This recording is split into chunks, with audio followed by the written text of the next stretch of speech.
ഒന്ന്, പ്രാർത്ഥന അള്ളാഹുവിനോട് മാത്രം എന്ന തലക്കെട്ടിൽ നിങ്ങൾ ഈ പരിപാടി ഇവിടെ സംഘടിപ്പിച്ചിരിക്കുന്നത് എന്തിനാണ്? കാരണം അള്ളാഹുവിനോടല്ലാതെ ആരും പ്രാർത്ഥിക്കാറില്ല. പിന്നെ സുന്നികൾ ചെയ്യുന്നത് മരിച്ച മഹത്തുക്കളോട് ഇസ്തിഗാസയാണ്. ഈ ഇസ്തിഗാസ നബിമാരോട് അവരുടെ മുഅ്ജിസത്തിന്റെ അടിസ്ഥാനത്തിലും ഔലിയാക്കളോട് കറാമത്തിന്റെ അടിസ്ഥാനത്തിലും നടത്തുന്നത്. അത് എങ്ങനെയാണ് ശിർക്കാകുന്നത് എന്ന് വിശദീകരണം, അതിന് എന്താണ് തെളിവ് എന്നുള്ളതും വിശദീകരിച്ചു തരണം.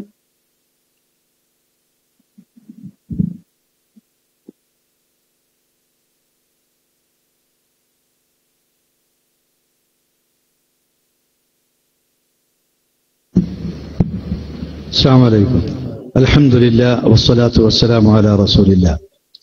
സഹോദരൻ ഉസ്മാൻ ചോദിച്ചത് വളരെ പ്രസക്തമായ രണ്ട് ചോദ്യങ്ങളാണ്.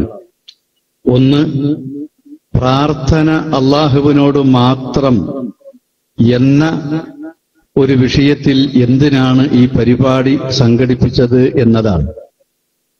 അള്ളാഹുവിനോട് മാത്രമേ പ്രാർത്ഥിക്കാവൂ എന്ന് ഭൂമുഖത്ത് വന്ന മുഴുവൻ പ്രവാചകന്മാരും പഠിപ്പിച്ചിട്ടുണ്ട്. അള്ളാഹു അല്ലാത്തവരോട് പ്രാർത്ഥിക്കുന്നത് ശിർക്കാണ് എന്ന് വിശുദ്ധ ഖുർആൻ ഖണ്ഡിതമായി പ്രഖ്യാപിച്ചിട്ടുമുണ്ട്. നബി സല്ലല്ലാഹു അലൈഹി വസല്ലം പ്രബോധനം നടത്തുന്ന സമൂഹത്തിൽ അള്ളാഹുവാണ് തങ്ങളുടെ സൃഷ്ടാവ്, അവനാണ് തങ്ങളുടെ രക്ഷിതാവ്, അവനാണ് ഈ പ്രപഞ്ചത്തിന്റെ സൃഷ്ടാവും രക്ഷിതാവും, അവനാണ് സൃഷ്ടികളുടെ അന്നദാതാവ് എന്നൊക്കെ വിശ്വസിച്ചിരുന്ന ആളുകൾ, അള്ളാഹുവാണ് പ്രപഞ്ചത്തിന്റെ നിയന്താവ്, അവനാണ് പ്രപഞ്ചത്തിന്റെ പരമാധികാരി എന്നൊക്കെ വിശ്വസിച്ചിരുന്ന ആളുകളായിരുന്നു. അവർക്ക് നാമമാത്രമായ ഒരു സ്വലാത്ത് അവർ നിർവഹിച്ചു പോന്നിരുന്നു. നാമമാത്രമായ ഒരു നോമ്പ് അവർ ചെയ്തു പോന്നിരുന്നു. നാമമാത്രമായ ഒരു ദാനം, നിർബന്ധ ദാനം അവർ ചെയ്തു പോന്നിരുന്നു. നാമമാത്രമായ ഒരു ഹജ്ജ് അവർ ചെയ്തു പോന്നിരുന്നു.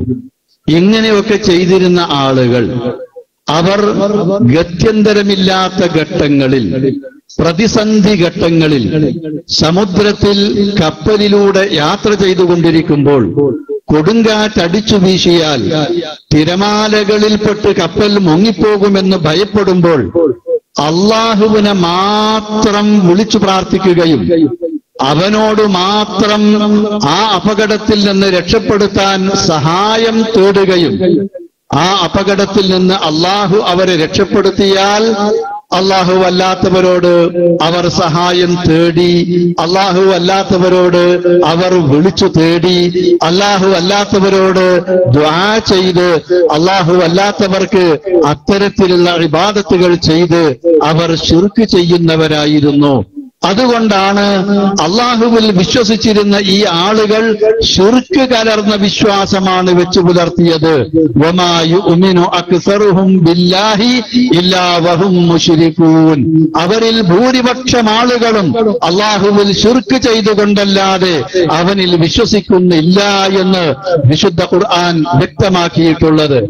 ഈ ഒരു സ്ഥിതിവിശേഷം പിൽക്കാലത്തും മുഹമ്മദ് നബിയുടെ ഉമ്മത്തിൽ തുടർന്നു വരുന്നത് കൊണ്ട് മുസ്ലിം സമുദായത്തിൽ അള്ളാഹുവിനോട് മാത്രമേ വിളിച്ചു പ്രാർത്ഥിക്കാവൂ, അള്ളാഹു അല്ലാത്തവരോട് സഹായം ചോദിക്കുന്ന, രക്ഷ ചോദിക്കുന്ന, സഹായം തേടുന്ന, ദുആ ചെയ്യുന്ന, അള്ളാഹു അല്ലാത്തവർക്ക് നേർച്ചകൾ അർപ്പിക്കുന്ന ആ പൂർവീകരായ ആളുകൾ ശിർക്കിലേക്ക് എത്തിപ്പെട്ടത് എങ്ങനെയാണോ അത്തരം പ്രവർത്തനങ്ങളിൽ വഴുതി വീണ് ശിർക്ക് ചെയ്യുന്നവർ ഈ ഉമ്മത്തിൽ ഉണ്ടാവരുതേ എന്ന് കരുതിക്കൊണ്ടാണ് ഈ സമൂഹത്തെ മുജാഹിദ് പ്രസ്ഥാനം ബോധവൽക്കരിച്ചുകൊണ്ടിരിക്കുന്നത്. അതുകൊണ്ട് ഭൂമുഖത്തേക്ക് വന്ന മുഴുവൻ പ്രവാചകന്മാരുടെയും പ്രബോധനം ലാ ഇലാഹ ഇല്ലല്ലാഹ് എന്ന തൗഹീദിലേക്കാണ്. അള്ളാഹുവിനോട് മാത്രമേ പ്രാർത്ഥിക്കാവൂ, അവനെ മാത്രമേ ആരാധിക്കാവൂ എന്ന തൗഹീദിലേക്കാണ് പ്രബോധനം ചെയ്തത്. ആ പ്രവാചകന്മാരുടെ പരിസമാപ്തി കുറിച്ചുകൊണ്ട് നിയോഗിക്കപ്പെട്ട അന്തിമ പ്രവാചകൻ മുഹമ്മദ് മുസ്തഫ സല്ലല്ലാഹു അലൈഹി വസല്ലമയുടെ പ്രബോധനവും ലാ ഇലാഹ ഇല്ലല്ലാഹിലേക്കാണ്. അതുകൊണ്ടാണ് ആ പ്രവാചകന്റെ പിന്തുടർച്ച അവിടുത്തെ പിൻഗാമികളായ സച്ചരിതരായ മുൻഗാമികൾ സ്വീകരിച്ചു വന്ന പാത കേരളത്തിലെ മുജാഹിദ് പ്രസ്ഥാനവും പിന്തുടർന്നുകൊണ്ട് അള്ളാഹുവിനോട് മാത്രമേ വിളിച്ചു തേടാവൂ, അവനോട് മാത്രമേ വിളിച്ചു പ്രാർത്ഥിക്കാവൂ, അവനോട് മാത്രമേ സഹായം തേടാവൂ, യാതൊരു തരത്തിലുള്ള ശിർക്കും ഈ ഉമ്മത്തിൽ വന്നു ചേരരുതേ എന്നവരെ ബോധവൽക്കരിക്കാനാണ് ഇത്തരത്തിലുള്ള പരിപാടികൾ സംഘടിപ്പിക്കുന്നത്. ഇതാണ് ഇവിടെയും ഈ പരിപാടി സംഘടിപ്പിക്കുവാനുണ്ടായ കാരണം. സഹോദരൻ ഉസ്മാന്റെ രണ്ടാമത്തെ ചോദ്യം, ഇവിടെ ചില ആളുകൾ അവർ പ്രവാചകന്മാർ അവരുടെ മുഅ്ജിസത്ത് കൊണ്ട് സഹായിക്കുമെന്ന് കരുതിക്കൊണ്ടാണ് പ്രവാചകന്മാരോട് വിളിച്ച് സഹായം ചോദിക്കുന്നത്. അതേപോലെ ഔലിയാക്കൾ കറാമത്ത് കൊണ്ട് സഹായിക്കുമെന്ന് കരുതിക്കൊണ്ടാണ് ഔലിയാക്കളോട് സഹായം ചോദിക്കുന്നത്. ഈ നിലക്ക് സഹായം ചോദിക്കുന്നത് എങ്ങനെയാണ് ശിർക്കാവുക എന്നാണ് സഹോദരന്റെ ചോദ്യം. അള്ളാഹുവിനോട് മാത്രമേ സഹായം തേടാവൂ. ഇയ്യാക നഅ്ബുദു വഇയ്യാക നസ്തഈൻ, നിന്നെ മാത്രം ഞങ്ങൾ ആരാധിക്കുന്നു, നിന്നോട് മാത്രം ഞങ്ങൾ സഹായം തേടുന്നു. സൂറത്തുൽ ഫാത്തിഹയിലെ ഈ വചനത്തിന്റെ അർത്ഥം ഞാൻ പറഞ്ഞതിൽ നിന്ന് വ്യത്യാസമുണ്ടോവെന്ന് നിങ്ങൾക്ക് ഇഷ്ടമുള്ള പണ്ഡിതന്മാരോട് ചോദിക്കാം. വിശുദ്ധ ഖുർആനിന് മലയാളത്തിൽ രചിക്കപ്പെട്ട പരിഭാഷകൾ എടുത്തുകൊണ്ട് നിങ്ങൾക്ക് പരിശോധിക്കാം. ഇയ്യാക, നിന്നെ മാത്രം, നഅ്ബുദു, ഞങ്ങൾ ആരാധിക്കുന്നു, വഇയ്യാക, നിന്നോട് മാത്രം, നസ്തഈൻ, ഞങ്ങൾ സഹായം തേടുകയും ചെയ്യുന്നു.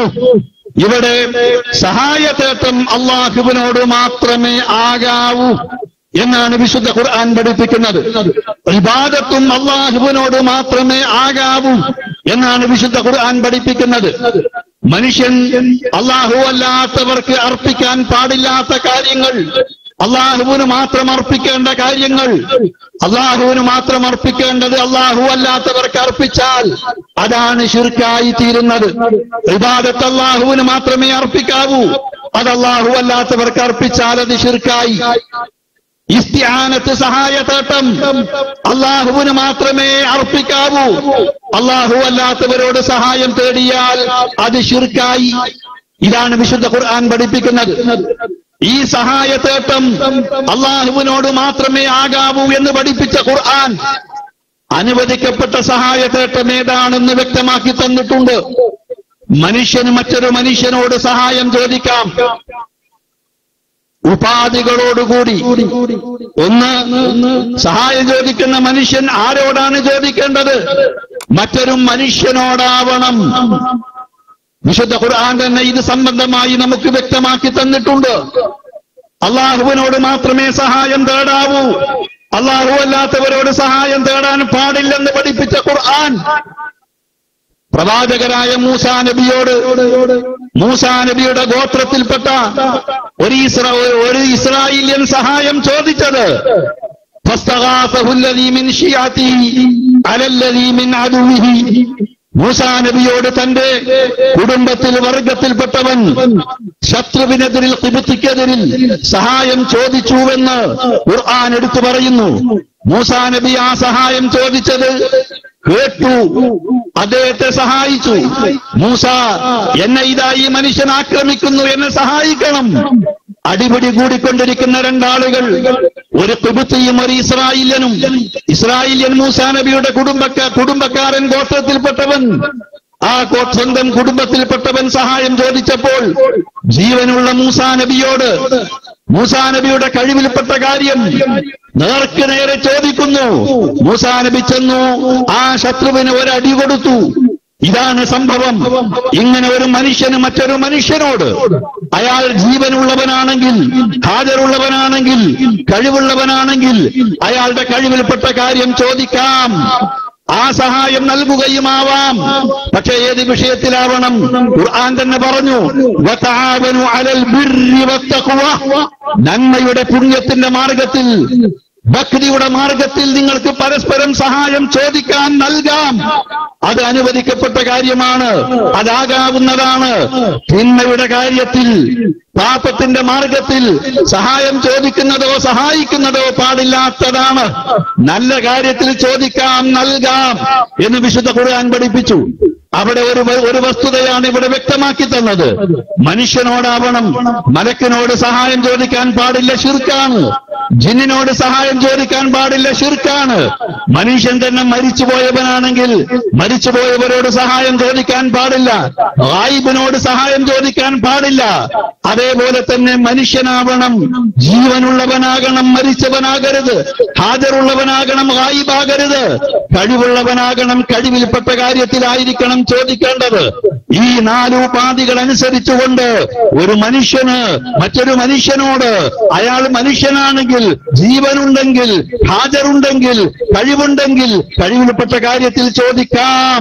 അത് നല്ല വിഷയത്തിലാവണം, തിന്മയുടെ മാർഗത്തിലാവരുത്, പാപത്തിന്റെ മാർഗത്തിലാവരുത് എന്ന് വിശുദ്ധ ഖുർആൻ പഠിപ്പിച്ചു തന്നിട്ടുണ്ട്. ഈ നിലയ്ക്ക് നമുക്ക് സഹായം ചോദിക്കാം. ഇതാണ് അനുവദിക്കപ്പെട്ടത്. അതല്ലാത്ത സഹായത്തേറ്റം പാടില്ലാത്തതാണ്. إذ تستغيثون ربكم فاستجاب لكم أني ممدكم بألف من الملائكة مردفين. ഇവിടെ മുസ്ലിം സമുദായത്തിൽപ്പെട്ട ചില ആളുകൾ ബദരീങ്ങൾ മഹാന്മാരാണ്, ആ ബദരീങ്ങളോട് ഇസ്തിഗാസ ചെയ്യാം എന്ന് പറഞ്ഞുകൊണ്ട് മരിച്ചുപോയ അമ്പിയാക്കളോട്, ഔലിയാക്കളോട്, ശുഹദാക്കളോട്, സാലിഹീങ്ങളോട്, അതല്ലാത്തവരോടും ഇസ്തിഗാസ ചെയ്യാം, അത് ശിർക്കല്ല എന്ന് പറയാറുണ്ട്. പക്ഷേ അല്ലാഹുവിനോട് ഇസ്തിഗാസ ചെയ്യാവൂ. അമ്പിയാക്കൾ അങ്ങനെയാണ് ചെയ്തിട്ടുള്ളത്, ബദരീങ്ങൾ പോലും അതാണ് ചെയ്തിട്ടുള്ളത്. ബദരീങ്ങളെ പറ്റിയാണ് വിശുദ്ധ ഖുർആൻ പറഞ്ഞത്. ഇദ് തസ്തഗീസൂന റബ്ബക്കും, ബദറിൽ പങ്കെടുത്ത റസൂലുള്ളാഹിയുടെ കൂടെ ഉണ്ടായിരുന്ന ആ ബദറിലെ ശുഹദാക്കള് നിങ്ങളുടെ റബ്ബിനോട് നിങ്ങൾ ഇസ്തിഗാസ ചെയ്ത സന്ദർഭം നിങ്ങൾ ഓർക്കുക. ഇത് തസ്തഗീസൂന റബ്ബക്കും ഫസ്തജാബ ലക്കും. ആ ബദരീങ്ങൾക്ക് അവരുടെ റബ്ബ് അല്ലാഹു ഉത്തരം നൽകി. അവർ ഇസ്തിഗാസ ചെയ്തപ്പോൾ അല്ലാഹു ഉത്തരം നൽകി. ആരോടാണ് ഇസ്തിഗാസ ചെയ്തത്? അല്ലാഹുവിനോടാണ്. മരിച്ചുപോയ അമ്പിയാക്കളോടല്ല, മരിച്ചുപോയ ഔലിയാക്കളോടല്ല, മരിച്ചുപോയ സാലിഹീങ്ങളോടല്ല, മരിച്ചുപോയ ശുഹദാക്കളോടല്ല, അല്ലാഹുവിനോടാണ് അവർ ഇസ്തിഗാസ ചെയ്തത്. ബദരീങ്ങൾ ചെയ്തു കാണിച്ചു തന്നത്.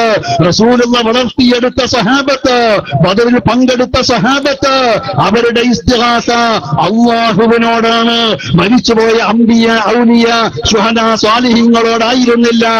ഇദ് തസ്തഗീസൂന റബ്ബക്കും ഫസ്തജാബ ലക്കും അന്നി മുമിദ്ദുക്കും ബിഅൽഫിൻ മിനൽ മലായികത്തി മുർദിഫീൻ. ആയിരക്കണക്കിന് മലക്കുകളെ ഇറക്കിക്കൊണ്ട് ഞാൻ നിങ്ങളെ സഹായിക്കാമെന്ന് അല്ലാഹുവിനോട് ഇസ്തിഗാസ ചെയ്ത സഹായം തേടിയ ബദരീങ്ങളോട് അല്ലാഹു മറുപടി നൽകി. അവർക്ക് സഹായം നൽകാമെന്നും മറുപടി നൽകി. മലക്കുകളെ ഇറക്കുകയും ചെയ്തു. മലക്കുകളെ ഇറക്കിക്കൊണ്ടവരെ സഹായിച്ചു. ശത്രുക്കൾക്കെതിരിൽ അവരെ സഹായിച്ചു. ഇതാണ് ഇസ്ലാം പഠിപ്പിച്ചു തരുന്ന ഇസ്തിഗാസ. ഇത് വിശുദ്ധ ഖുർആനിൽ നിന്നാണ് ഞാൻ ഉദ്ധരിക്കുന്നത്. ഇതല്ലാതെ മുഅ്ജിസത്ത് കൊണ്ട് സഹായം ചോദിക്കാം എന്ന് വിശുദ്ധ ഖുർആനിൽ നിന്ന് നമുക്ക് തെളിയിക്കാനാവില്ല. നേരെ മറിച്ച് പ്രവാചകന്മാർ ജീവിച്ചിരിപ്പുള്ള സന്ദർഭത്തിൽ ആ പ്രവാചകന്മാരുടെ അടുക്കൽ തങ്ങൾക്കുണ്ടായിരുന്ന പ്രയാസങ്ങള്, നബിയെ ഞങ്ങൾക്ക് ഇതാ കയ്യിലുണ്ടായിരുന്ന വെള്ളം തീർന്നുപോയി, ഇനി ഞങ്ങൾ എന്ത് ചെയ്യുമെന്ന് നബിയോട് തങ്ങളുടെ പ്രയാസം വന്ന് പറയുമ്പോൾ അല്ലാഹുവിന്റെ റസൂല് അല്ലാഹുവിനോട് പ്രാർത്ഥിക്കുകയും അല്ലാഹു ആ പ്രവാചകനിലൂടെ അവർക്ക്, റസൂലിനും അവർക്കും ഉമ്മത്തിനും ഗുണകരമായ അനുഗ്രഹങ്ങൾ നൽകിയിട്ടുണ്ട്. അത്തരം സംഭവങ്ങൾ ഒന്നല്ല, രണ്ടല്ല, മൂന്നല്ല, നാലല്ല, നൂറുകണക്കിന് സംഭവങ്ങളുണ്ട്.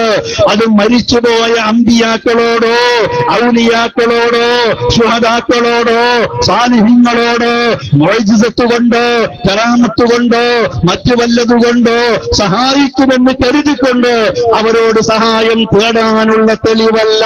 അല്ലാഹുവിന്റെ റസൂലിന്റെ അടുക്കൽ വന്നുകൊണ്ട് നബിയെ, ഞങ്ങളുടെ കയ്യിലുണ്ടായിരുന്ന വെള്ളം ഇതാ തീർന്നു, ഇനി ഞങ്ങൾക്ക് വെള്ളമില്ല നബിയെ, അല്പം വെള്ളം മാത്രമേ ബാക്കിയുള്ളൂ.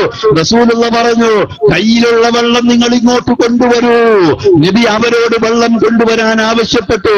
അവരുടെ അടുക്കലുണ്ടായിരുന്ന വെള്ളം ഒരു പാത്രത്തിൽ അവർ സ്വരൂപിച്ചു റസൂലിന്റെ മുമ്പിൽ കൊണ്ടുവന്നു. റസൂലുള്ളാഹി സ്വല്ലല്ലാഹു അലൈഹി വസല്ലം തന്റെ കൈ ആ വെള്ളപാത്രത്തിൽ വെച്ചു. റസൂലുള്ളയുടെ വിരലുകൾക്കിടയിലൂടെ അതാ അല്ലാഹുവിന്റെ പ്രത്യേകമായ അനുഗ്രഹം കൊണ്ട് വെള്ളം ഒഴുകി വരുന്നു. നബി പറഞ്ഞു, നിങ്ങൾക്ക് ആവശ്യമുള്ള വെള്ളം ഇതിൽ നിന്ന് ശേഖരിച്ചോളൂ. സഹാബത്ത് അവരുടെ തോൽപാത്രങ്ങളിൽ വെള്ളം പിടിച്ചു വെച്ചു. അവർക്ക് കുടിക്കാനും അവർക്ക് ആവശ്യത്തിനുമുള്ള വെള്ളം അവർ സ്വരൂപിച്ചു. ഇത് അല്ലാഹു നബിയിലൂടെ വെളിപ്പെടുത്തിയ ഒരു ദൃഷ്ടാന്തമാണ്, ഒരു മുഅ്ജിസത്താണ്. ഇതിന്റെ അടിസ്ഥാനത്തിൽ സഹാബത്ത് വെള്ളം കിട്ടാത്ത ഘട്ടങ്ങളിൽ റസൂലുള്ളാഹ് അവിടുത്തെ മുഅ്ജിസത്ത് കൊണ്ട് അവിടുന്ന് ഞങ്ങൾക്ക് വെള്ളം നൽകി അനുഗ്രഹിക്കണേ എന്ന് മരിച്ചുപോയ റസൂലുള്ളയോട് വെള്ളത്തിന് വേണ്ടി വിളിച്ച് ഇസ്തിഗാസ ചെയ്തിട്ടില്ല, വിളിച്ച് തേടിയിട്ടില്ല, വിളിച്ച് സഹായം തേടിയിട്ടില്ല, വെള്ളത്തിന് വേണ്ടി ആവശ്യപ്പെട്ടിട്ടില്ല. ഇതുപോലെ തന്നെ അല്ലാഹുവിന്റെ റസൂലിന്റെ അടുക്കലേക്ക് അതാ തന്റെ കാലിന് വെട്ടേറ്റുകൊണ്ട് ആ കാലൊരു ഭാഗത്തേക്ക് മുറിഞ്ഞു തൂങ്ങുന്ന അവസ്ഥയിലെത്തിയപ്പോൾ അതുമായി പ്രവാചകന്റെ അടുക്കൽ വരുന്ന നബിയെ, കണ്ടില്ലേ, ശത്രുക്കളുടെ വെട്ടേറ്റുകൊണ്ടാണിത്. റസൂലുള്ള ആ കാൽ ചേർത്ത് വെച്ചുകൊണ്ട്, വെട്ടേറ്റ ഭാഗം ചേർത്ത് വെച്ചുകൊണ്ട് അദ്ദേഹത്തിന്റെ ശരീരത്തിൽ തടവുന്നു, ആ ഭാഗത്ത് തടവുന്നു, റബ്ബിനോട് പ്രാർത്ഥിക്കുന്നു. അദ്ദേഹത്തിന് വേഗം അത് സുഖപ്പെടുകയും ചെയ്യുന്നു. മുസ്ലിം സമുദായത്തിൽ പിൽക്കാലത്തെ സഹാബത്തിനോ താബീങ്ങൾക്കോ താബീങ്ങൾക്കോ അഹ്ലുസുന്നത്തിന്റെ ആളുകൾക്ക് കൈയിന് വെട്ടേൽക്കുമ്പോൾ, കാലിന് വെട്ടേൽക്കുമ്പോൾ, കഴുത്തിന് വെട്ടേൽക്കുമ്പോൾ, തലയ്ക്ക് വെട്ടേൽക്കുമ്പോൾ അല്ലാഹുവിന്റെ റസൂലേ, അവിടുത്തെ മുഅ്ജിസത്ത് കൊണ്ട് എന്റെ കൈയിനേറ്റ വെട്ട്, എന്റെ ശരീരത്തിലേറ്റ മുറിവ് അവിടുന്ന് മാറ്റിത്തരണമേ എന്ന് റസൂലുള്ളയോട് ഇസ്തിഗാസ ചെയ്യാൻ അവിടുന്ന് പഠിപ്പിച്ചിട്ടില്ല. അത് ശിർക്കാണ്. ഈ വാദമുന്നയിക്കുന്നവർ പോലും വെട്ടേറ്റാൽ, കാലിന് വെട്ടേറ്റാൽ, കൈ മുറിഞ്ഞാൽ, കാല് മുറിഞ്ഞാൽ ഹോസ്പിറ്റലിലേക്കാണ് പോകുന്നത്, ഓർത്തോയെ പോയി കാണുകയാണ് ചെയ്യുന്നത്, അവിടെ ബാൻഡേജ് വെച്ച് കെട്ടുകയാണ്, അവിടെ പ്ലാസ്റ്റർ ഇടുകയാണ് ചെയ്യുന്നത്, അവിടെ ഓപ്പറേഷൻ നടത്തുകയാണ് ചെയ്യുന്നത്. റസൂലുള്ള മുഅ്ജിസത്ത് കൊണ്ട് സഹായിക്കുമെന്ന് കരുതി തന്റെ കാലിനേറ്റ മുറിവ് അവിടെ വെച്ചുകൊണ്ട് ആ മുഅ്ജിസത്ത് കൊണ്ട് സഹായിക്കാനായി, നബിയുടെ മുഅ്ജിസത്ത് കൊണ്ട് സഹായിക്കാൻ ഇസ്തിഗാസ ചെയ്തുകൊണ്ടിരിക്കുന്നത് നമുക്കിവിടെ കാണാൻ കഴിയുന്നില്ല. ആരെങ്കിലും അത് ചെയ്താൽ അത് ശിർക്കാണ്, അത് ശിർക്കാണ്. ഇസ്തിഗാസ അല്ലാഹുവിനോട് മാത്രമേ ആകാവൂ, ഇസ്തിആനത്ത് അല്ലാഹുവിനോട് മാത്രമേ ആകാവൂ, ദുആ അല്ലാഹുവിനോട് മാത്രമേ ആകാവൂ. കാരണം അത് ഇബാദത്താണ്. അതുകൊണ്ട് തന്നെ അല്ലാഹു അല്ലാത്തവരോടുള്ള ഇസ്തിഗാസ ശിർക്കാണ്, അല്ലാഹു അല്ലാത്തവരോടുള്ള ഇസ്തിആനത്ത് ശിർക്കാണ്, അല്ലാഹു അല്ലാത്തവരോടുള്ള ദുആ ശിർക്കാണ്. ഇതെല്ലാം തന്നെ അല്ലാഹു അല്ലാത്തവർക്കുള്ള ഇബാദത്താണ്. അതുകൊണ്ട് അത് ശിർക്കാണ്. ഇതിനാൽ അല്ലാഹു അല്ലാത്ത അമ്പിയാക്കളോടോ ഔലിയാക്കളോടോ സാലിഹീങ്ങളോടോ ശുഹദാക്കളോടോ മുഅ്ജിസത്ത് കൊണ്ട് വിളിച്ച് പ്രാർത്ഥിച്ചാൽ ശിർക്കാവില്ലെന്ന്, മുഅ്ജിസത്ത് കൊണ്ട് സഹായം ലഭിക്കുമെന്ന് കരുതി അവരോട് സഹായം തേടിയാൽ അത് ശിർക്കാവില്ലെന്ന് വിശുദ്ധ ഖുർആനിലോ തിരുസുന്നത്തിലോ വന്നിട്ടില്ല. അല്ലാഹുവിനോട് ഇസ്തിഗാസ ചെയ്യാവൂ, അല്ലാഹുവിനോട് ഇസ്തിആനത്ത് ചെയ്യാവൂ, അല്ലാഹുവിനോട് ദുആ ചെയ്യാവൂ. അല്ലാഹു അല്ലാത്തവരോടുള്ള ഇസ്തിആനത്തും ദുആയും ഇബാദത്തും ശിർക്കാണ് എന്ന് വ്യക്തമാക്കി തന്ന ഖുർആനിക വാക്യങ്ങളുടെ അടിസ്ഥാനത്തിൽ അമ്പിയാക്കളോടാകട്ടെ ഔലിയാക്കളോടാകട്ടെ അല്ലാത്തവരോടാകട്ടെ മുഅ്ജിസത്ത് കൊണ്ട് സഹായിക്കുമെന്ന് കരുതിയാലും അല്ലാത്ത നിലക്ക് സഹായിക്കുമെന്ന് കരുതിയാലും കറാമത്ത് കൊണ്ട് സഹായിക്കുമെന്ന് കരുതിയാലും അല്ലാത്തത് കൊണ്ട് സഹായിക്കുമെന്ന് കരുതിയാലും അവരോട് സഹായം തേടുന്നത് ശിർക്കാണ് എന്നാണ് ഖുർആനും തിരുസുന്നത്തും പഠിപ്പിക്കുന്നത്. ഞാൻ ഈ വിശദീകരിച്ചതിൽ നിന്ന് കാര്യം ബോധ്യമായിട്ടുണ്ടാവുമെന്ന് കരുതുന്നു. അല്ലാഹു അനുഗ്രഹിക്കുമാറാവട്ടെ.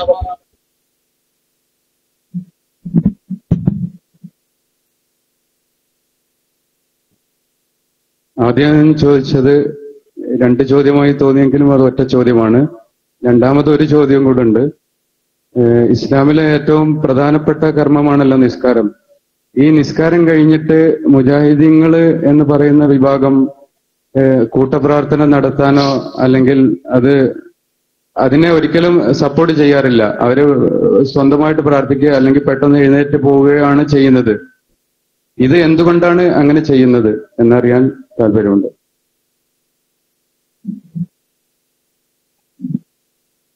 സഹോദരന്റെ ആദ്യത്തെ 2 ചോദ്യങ്ങളും ഒരു ചോദ്യം എന്ന നിലക്ക് തന്നെ കണക്കിലെടുക്കാം. ഇപ്പോൾ ചോദിച്ചത് നമസ്കാരാനന്തരം മുജാഹിദുകൾ കൂട്ടപ്രാർത്ഥന നടത്താത്തത് എന്തുകൊണ്ടാണ് എന്നാണ്. നല്ല ചോദ്യം, പ്രസക്തമായ ചോദ്യം. മുജാഹിദ് പള്ളിയിൽ നമസ്കാരം കഴിഞ്ഞാൽ ഒരു പ്രാർത്ഥന നടക്കുകയല്ല ചെയ്യുന്നത്. 100 ആളുണ്ടെങ്കിൽ 100 ആളുകൾ ഒരുമിച്ച് പ്രാർത്ഥിക്കുന്നു. 100 പ്രാർത്ഥന അവിടെ നടക്കുന്നു. ഒരു പ്രാർത്ഥനയല്ല, ഒരു കൂട്ടം പ്രാർത്ഥന അവിടെ നടക്കുന്നു. കൂട്ടപ്രാർത്ഥന എന്ന പേരിൽ ഇമാമ് പ്രാർത്ഥിച്ചു മറ്റുള്ളവർ ആമീൻ ചൊല്ലുന്ന സമ്പ്രദായം മുജാഹിദ് പള്ളികളിൽ ഇല്ല. എന്തുകൊണ്ടില്ല? അള്ളാഹുവിന്റെ റസൂല് അങ്ങനെ ചെയ്തു കാണിച്ചു തന്നിട്ടില്ല. നബി സല്ലല്ലാഹു അലൈഹി വസല്ലം നമസ്കാരം നിർബന്ധമാക്കപ്പെട്ടതിന് ശേഷം സ്വഹാബത്തിന് ഇമാമായി നിന്ന് നമസ്കരിച്ച് അവിടുന്ന് മരണപ്പെടുന്നത് വരെ നേതൃത്വം നൽകിയ ഏതെങ്കിലും ഒരു ജമാഅത്ത് നമസ്കാരത്തിൽ ഇന്ന് ചില സുന്നി പള്ളികളിൽ കാണപ്പെടുന്ന പോലെ സലാം വീട്ടിയ ശേഷം ഇമാം വലതുഭാഗത്തേക്ക് തിരിഞ്ഞിരിക്കുകയും എന്നിട്ട് പ്രാർത്ഥിക്കുകയും പിന്നിലുള്ള മഅ്മൂമുകൾ ആ പ്രാർത്ഥനയ്ക്ക് ആമീൻ ചൊല്ലുകയും ചെയ്യുന്ന സമ്പ്രദായം പോലെ റസൂലുള്ള വലതുഭാഗത്തേക്ക് തിരിഞ്ഞിരുന്ന് തന്റെ കൈകൾ ഉയർത്തി പ്രാർത്ഥിച്ച് ആ പ്രാർത്ഥനയ്ക്ക് സ്വഹാബത്ത് ആമീൻ ചൊല്ലിയ ഒരൊറ്റ റിപ്പോർട്ടും സഹീഹായ ഒരൊറ്റ റിപ്പോർട്ടും ഉദ്ധരിക്കപ്പെട്ടിട്ടില്ല. അങ്ങനെ ഒരു സംഭവം ഒരിക്കൽ പോലും ഉണ്ടായിട്ടില്ല എന്നതാണ് അതിനുള്ള കാരണം. രണ്ടാമത്തെ മറുപടി, പ്രാർത്ഥനയ്ക്ക് ഉത്തരം ലഭിക്കുവാനുള്ള പ്രധാനപ്പെട്ട സമയങ്ങളിൽ ഒന്നാണ് ഫറള് നമസ്കാരങ്ങൾക്ക് ശേഷമുള്ള സമയം. പള്ളിയിൽ ഒരു ഇമാമും ഒരു 100 മഅ്മൂമുകളും ഉണ്ടെന്ന് വിചാരിക്കുക. ഓരോരുത്തർക്കും ഓരോ ആവശ്യമാണ് ഉണ്ടാവുക. ഇമാമിന്റെ ഒരാവശ്യം വേറെ, 100 മഅ്മൂമിങ്ങളിൽ ഓരോരുത്തർക്കും അടിയന്തരമായ ആവശ്യങ്ങൾ വേറെ വേറെയാണ്. ഒരാൾ തന്റെ മകൻ മരണത്തോട് മല്ലടിച്ചു കിടക്കുമ്പോൾ, മരണശയ്യയിൽ കിടക്കുമ്പോൾ ഇഖാമത്ത് കേട്ട ഘട്ടത്തിൽ പള്ളിയിലേക്ക് ജമാഅത്തിന് ഓടി വന്നതാണ്. ആ ജമാഅത്ത് കഴിഞ്ഞ് സലാം വീട്ടി പ്രാർത്ഥനയ്ക്ക് ഏറ്റവും ഉത്തരം കിട്ടുന്ന സമയത്ത് ആ മൗമൂമായ ആ മനുഷ്യൻ എന്താണ് റബ്ബിനോട് പ്രാർത്ഥിക്കാനുള്ളത്? അല്ലാഹുവേ, എന്റെ മകൻ രോഗത്തിന്റെ പിടിയിൽ അമർന്ന് വേദന സഹിക്കവയ്യാതെ അവൻ കരഞ്ഞുകൊണ്ടിരിക്കുകയാണ്. നാഥ, എന്റെ മകന്റെ രോഗം നീ സുഖപ്പെടുത്തി കൊടുക്കണമേ എന്നാണ് ആ പിതാവിന് തന്റെ പുത്രന് വേണ്ടി പ്രാർത്ഥിക്കാനുള്ളത്. അതേ സമയത്ത് മറ്റൊരാൾ തന്റെ ഭാര്യ ലേബർ റൂമിലേക്ക് പ്രവേശിപ്പിച്ച് അവൾ വേദന കൊണ്ട്, പ്രസവ വേദന കൊണ്ട് പിളഞ്ഞുകൊണ്ടിരിക്കുന്ന ഘട്ടത്തിലാണ് പള്ളിയിൽ നിന്ന് ജമാഅത്തിന്റെ സമയമായെന്ന് കണ്ട അയാൾ പള്ളിയിലേക്ക് വരുന്നത്. അയാൾക്ക് ആ പ്രധാനപ്പെട്ട സമയത്ത് എന്താണ് റബ്ബിനോട് പ്രാർത്ഥിക്കാനുള്ളത്? ഇമാം എന്തോ പറയുന്നതിന് ആമീൻ എന്ന് മൂളുകയാണോ? അതല്ല, അല്ലാഹുവേ, എന്റെ ഭാര്യയുടെ കഴിഞ്ഞ പ്രസവം വളരെ വിഷമമില്ലാതെ നിർവഹിച്ചിട്ടുണ്ട് റബ്ബേ, ഈ പ്രസവവും നീ എളുപ്പമാക്കണമേ തമ്പുരാനെ എന്നാണ് അയാൾക്ക് റബ്ബിനോട് ആ സന്ദർഭത്തിൽ പ്രാർത്ഥിക്കാനുള്ളത്. മൂന്നാമത്തെ ഒരാൾ വേറൊരാവശ്യമാണ്. 100 ആളുകൾക്ക് 100 ആവശ്യമാണ്. 100 പ്രാർത്ഥന, 100 ആവശ്യങ്ങൾ, 100 പേർ തങ്ങളുടെ റബ്ബിനോട് ആ പ്രധാനപ്പെട്ട സമയത്ത് അവരുടെ ആവശ്യമാണ് റബ്ബിനോട് പ്രാർത്ഥിക്കേണ്ടത്. ഇതാണ് മുജാഹിദീങ്ങൾ പറയുന്നത്. അതിനുള്ള സമയമാണ്, സന്ദർഭമാണ് അത്. ഇതല്ലാതെ മുജാഹിദീങ്ങൾ പ്രാർത്ഥനയ്ക്കെതിരോ കൂട്ടപ്രാർത്ഥനയ്ക്കെതിരോ അല്ല. റസൂലുള്ള എന്ത് ചെയ്തു, റസൂലുള്ള എന്ത് പറഞ്ഞു, സഹാബത്ത് നബിയിൽ നിന്നെന്ത് കണ്ടു പഠിച്ചു, അതാണ് ചെയ്യേണ്ടതെന്ന് മാത്രമാണ് മുജാഹിദുകൾ പറയുന്നത്. അതിനപ്പുറം ഈ വിഷയത്തിൽ അവർക്കൊരു വാശിയോ തർക്കമോ ഇല്ല. ഈ റസൂലുള്ളയുടെ നമസ്കാരത്തെ സംബന്ധിച്ച് ഹദീസ് ഗ്രന്ഥങ്ങളിൽ രേഖപ്പെടുത്തിയിട്ടുള്ളത്, അവിടുന്ന് സലാം വീട്ടിക്കഴിഞ്ഞാൽ നബി സല്ലല്ലാഹു അലൈഹി വസല്ലം വസല്ലം സലാം വീട്ടിയതിനു ശേഷം കുറച്ചു സമയം അവിടെ ഇരിക്കും. നബി അവിടെ ഇരിക്കും. പിന്നീട് സ്ത്രീകൾ എഴുന്നേറ്റ് പോകും. സ്ത്രീകൾ എഴുന്നേറ്റ് പോയി കഴിഞ്ഞാൽ റസൂലുള്ള എഴുന്നേൽക്കും. റസൂലുള്ള എഴുന്നേറ്റാൽ പുരുഷന്മാര് സഹാബികളും എഴുന്നേൽക്കും. ഹദീസ് റിപ്പോർട്ട് ചെയ്യുന്ന റാവി ഇബ്നു ശിഹാബ് സുഹരി പറയുന്നത് വനുറാ വല്ലാഹു അഅലം ലികൈ യൻഫുദ മൻ യൻസരിഫു മിനൻ നിസാഇ. നബി അവിടെ സലാം വീട്ടിയ ശേഷം അല്പസമയം ഇരുന്നിരുന്നത് തന്റെ പിന്നിൽ നമസ്കരിച്ചിരുന്ന സ്ത്രീകൾ പിരിഞ്ഞുപോയി തീരുന്നതിനു വേണ്ടിയാണ്. കൂട്ടപ്രാർത്ഥന നടത്തുവാൻ വേണ്ടിയായിരുന്നില്ല. അവിടെ ഒരു കൂട്ടപ്രാർത്ഥന നടത്തിയിട്ടുമില്ല. നേരെ മറിച്ച് നബി ലം യഖഉദ് ഇല്ലാ മിഖ്ദാറ മാ യഖൂൽ അല്ലാഹുമ്മ അൻതസ്സലാം വമിൻകസ്സലാം തബാറക്ത യാ ദൽ ജലാലി വൽ ഇക്റാം. നബി സലാം വീട്ടിയാൽ അവിടെ അല്ലാഹുമ്മ അൻതസ്സലാം വമിൻകസ്സലാം തബാറക്ത യാ ദൽ ജലാലി വൽ ഇക്റാം എന്ന് പറയുന്ന അത്ര സമയമേ ഇരിക്കാറുണ്ടായിരുന്നുള്ളൂ. വേറെ ചില ഹദീസുകളിൽ വേറെ ചില പ്രാർത്ഥനകൾ കൂടി നബി ആ സമയത്ത് അവിടെ ഇരുന്ന് സ്വയം പ്രാർത്ഥിച്ചിരുന്നു. ചില ദിക്റുകൾ ഉരുവിട്ടിരുന്നു എന്ന് ഹദീസിൽ വന്നിട്ടുണ്ട്. ആ ഇരുത്തം ചെറുതോ ചെറുതല്ലാത്തതോ ആയ ആ ദിക്റുകളും ദുആകളും റസൂലുള്ള സ്വന്തമായി നിർവഹിക്കുന്നത്, അത്ര സമയം അവിടെ ഇരിക്കുന്നത്. ആ ഹദീസ് റിവായത്ത് ചെയ്യുന്ന ഇബ്നു ശിഹാബ് പറയുന്നത് വനുറാ വല്ലാഹു അഅലം ലികൈ യൻഫുദ മൻ യൻസരിഫു മിനൻ നിസാ. തന്റെ പിന്നിൽ നമസ്കരിച്ചിരുന്ന സ്ത്രീകൾ പിരിഞ്ഞു പോകുന്നവർ പിരിഞ്ഞുപോയി തീരാൻ വേണ്ടി നബി അത്ര സമയം അവിടെ ഇരുന്നു. അവർ പിരിഞ്ഞുപോയി എന്ന് കണ്ടാൽ ഖാമ, നബി എഴുന്നേൽക്കും. അത് കണ്ട് നബി എഴുന്നേറ്റാൽ ഖാമർ റിജാലു, പുരുഷന്മാരും എഴുന്നേൽക്കുമെന്നാണ്. ഇതാണ് റസൂലുള്ളാഹി സ്വല്ലല്ലാഹു അലൈഹി വസല്ലമ നമസ്കാരാനന്തരം ചെയ്തിരുന്നത്. നൂറുൽ അബ്സാർ മുതൽ 10 കിതാബിലെ നൂറുൽ അബ്സാർ മുതൽ ഇമാം ഷാഫിയുടെ ഉമ്മ വരേക്കുമുള്ള ഷാഫിഈ മദ്ഹബിലെ ഫിഖ്ഹിന്റെ കിതാബായ കിതാബുകളിലൊക്കെ തന്നെ ഈ കാര്യം വ്യക്തമാക്കിയിട്ടുണ്ട്. അതല്ലാതെ ഒരു കൂട്ടപ്രാർത്ഥനക്ക് വിശുദ്ധ ഖുർആനിൽ തെളിവില്ല, പ്രവാചകന്റെ സുന്നത്തിൽ തെളിവില്ല, സഹാബത്ത് നബിയിൽ നിന്നത് കണ്ട് പകർത്തിയിട്ടില്ല. നബി സലാം വീട്ടിയാൽ അല്പസമയം അവിടെ ഇരുന്നത് പിന്നിലുള്ള സ്ത്രീകൾ പിരിഞ്ഞു പോവാൻ വേണ്ടിയാണ്. അവർ പോയി കഴിഞ്ഞാൽ നബി എഴുന്നേൽക്കും. നബി എഴുന്നേറ്റാൽ സ്ത്രീകളും സഹാബികളും എഴുന്നേൽക്കും. ആണുങ്ങളും പെണ്ണുങ്ങളും പള്ളിയിൽ നിന്ന് ഇടകലർന്നുകൊണ്ട് പിരിഞ്ഞു പോകുന്ന നടന്നു പോകുന്ന അവസ്ഥയില്ലാതിരിക്കാൻ പെണ്ണുങ്ങൾ ഇറങ്ങിക്കഴിഞ്ഞതിന് ശേഷം നബി എഴുന്നേറ്റാലേ സഹാബത്ത് പുരുഷന്മാർ എഴുന്നേൽക്കാറുണ്ടായിരുന്നുള്ളൂ. അവർ പുറത്തിറങ്ങുമ്പോഴേക്ക് സ്ത്രീകൾ വഴിയിലൂടെ അല്പം മുമ്പിലേക്ക് നടന്നു കഴിഞ്ഞിട്ടുണ്ടാവും. ഇതായിരുന്നു പ്രവാചകന്റെ നമസ്കാരാനന്തരമുള്ള ചര്യ. അതാണ് മുജാഹിദ് പ്രസ്ഥാനം അവലംബിക്കുന്നത്. അതല്ലാതെ മുജാഹിദ് പ്രസ്ഥാനം പ്രാർത്ഥനയ്ക്കെതിരല്ല. പ്രാർത്ഥിക്കണം.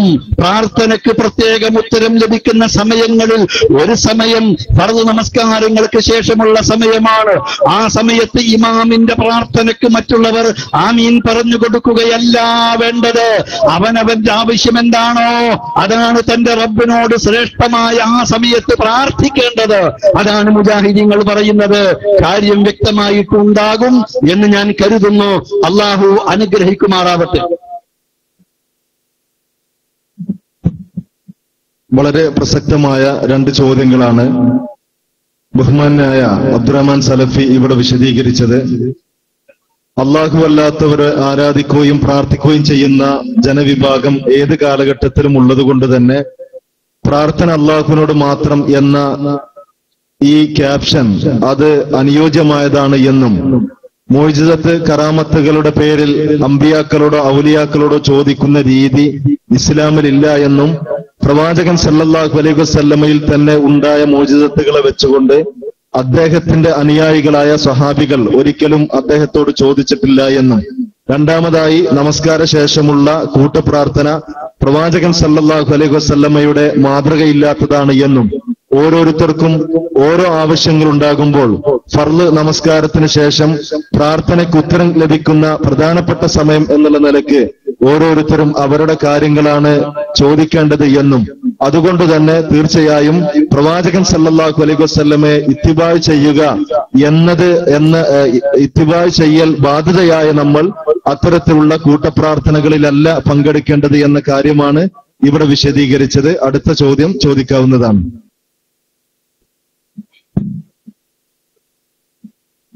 അസ്സലാമു അലൈക്കും. എൻ്റെ പേര് ഷാജഹാൻ, കൊച്ചിയിൽ നിന്നാണ്. മഹാമാരുടെ ഹക്ക്, ജാവ്, ബർക്കത്ത് എന്നിങ്ങനെയുള്ള നിന്ന് സഹായം ചോദിക്കുന്നതിന് ഇസ്ലാമിക വിധി എന്താണെന്നാണ് എൻ്റെ ചോദ്യം.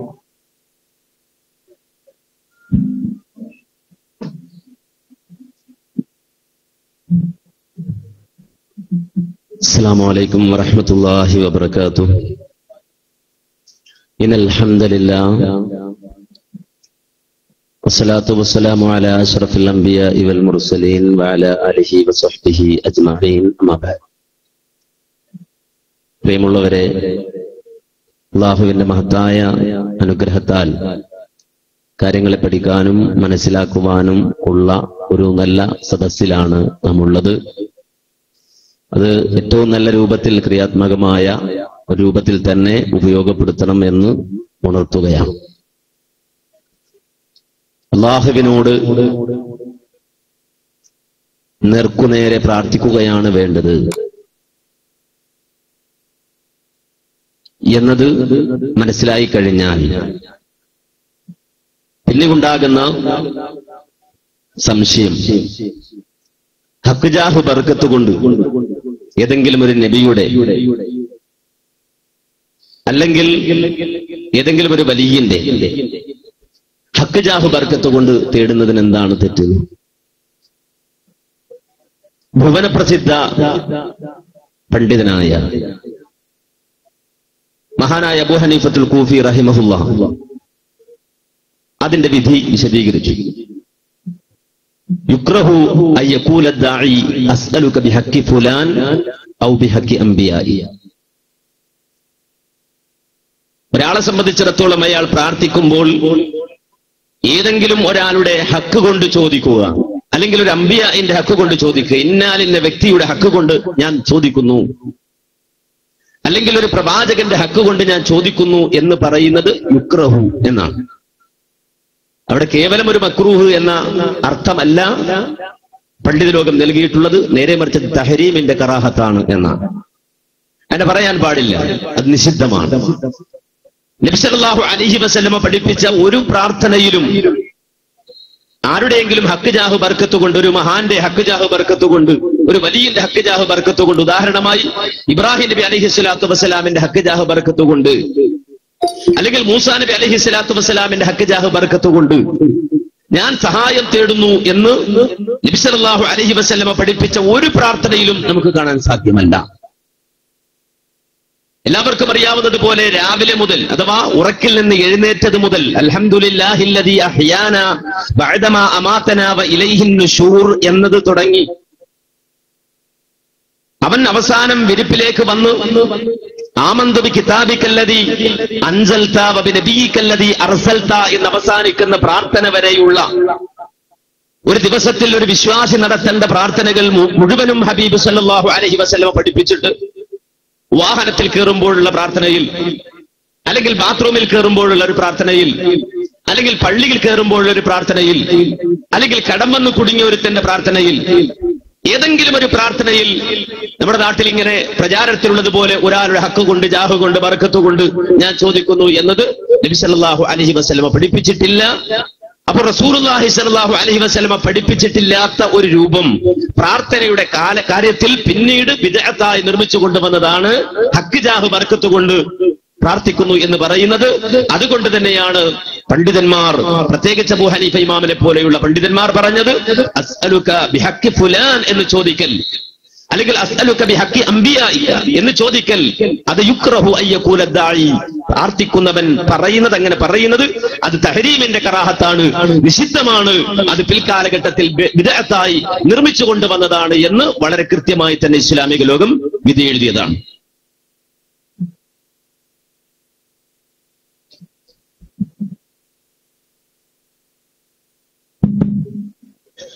അത് ഈ സുന്നി പള്ളികളിലൊക്കെ വന്ന് അവരുടെ ജമാഅത്തിൽ തുടങ്ങുന്ന മുജിക്കളുടെ നിയമം എന്താണ്?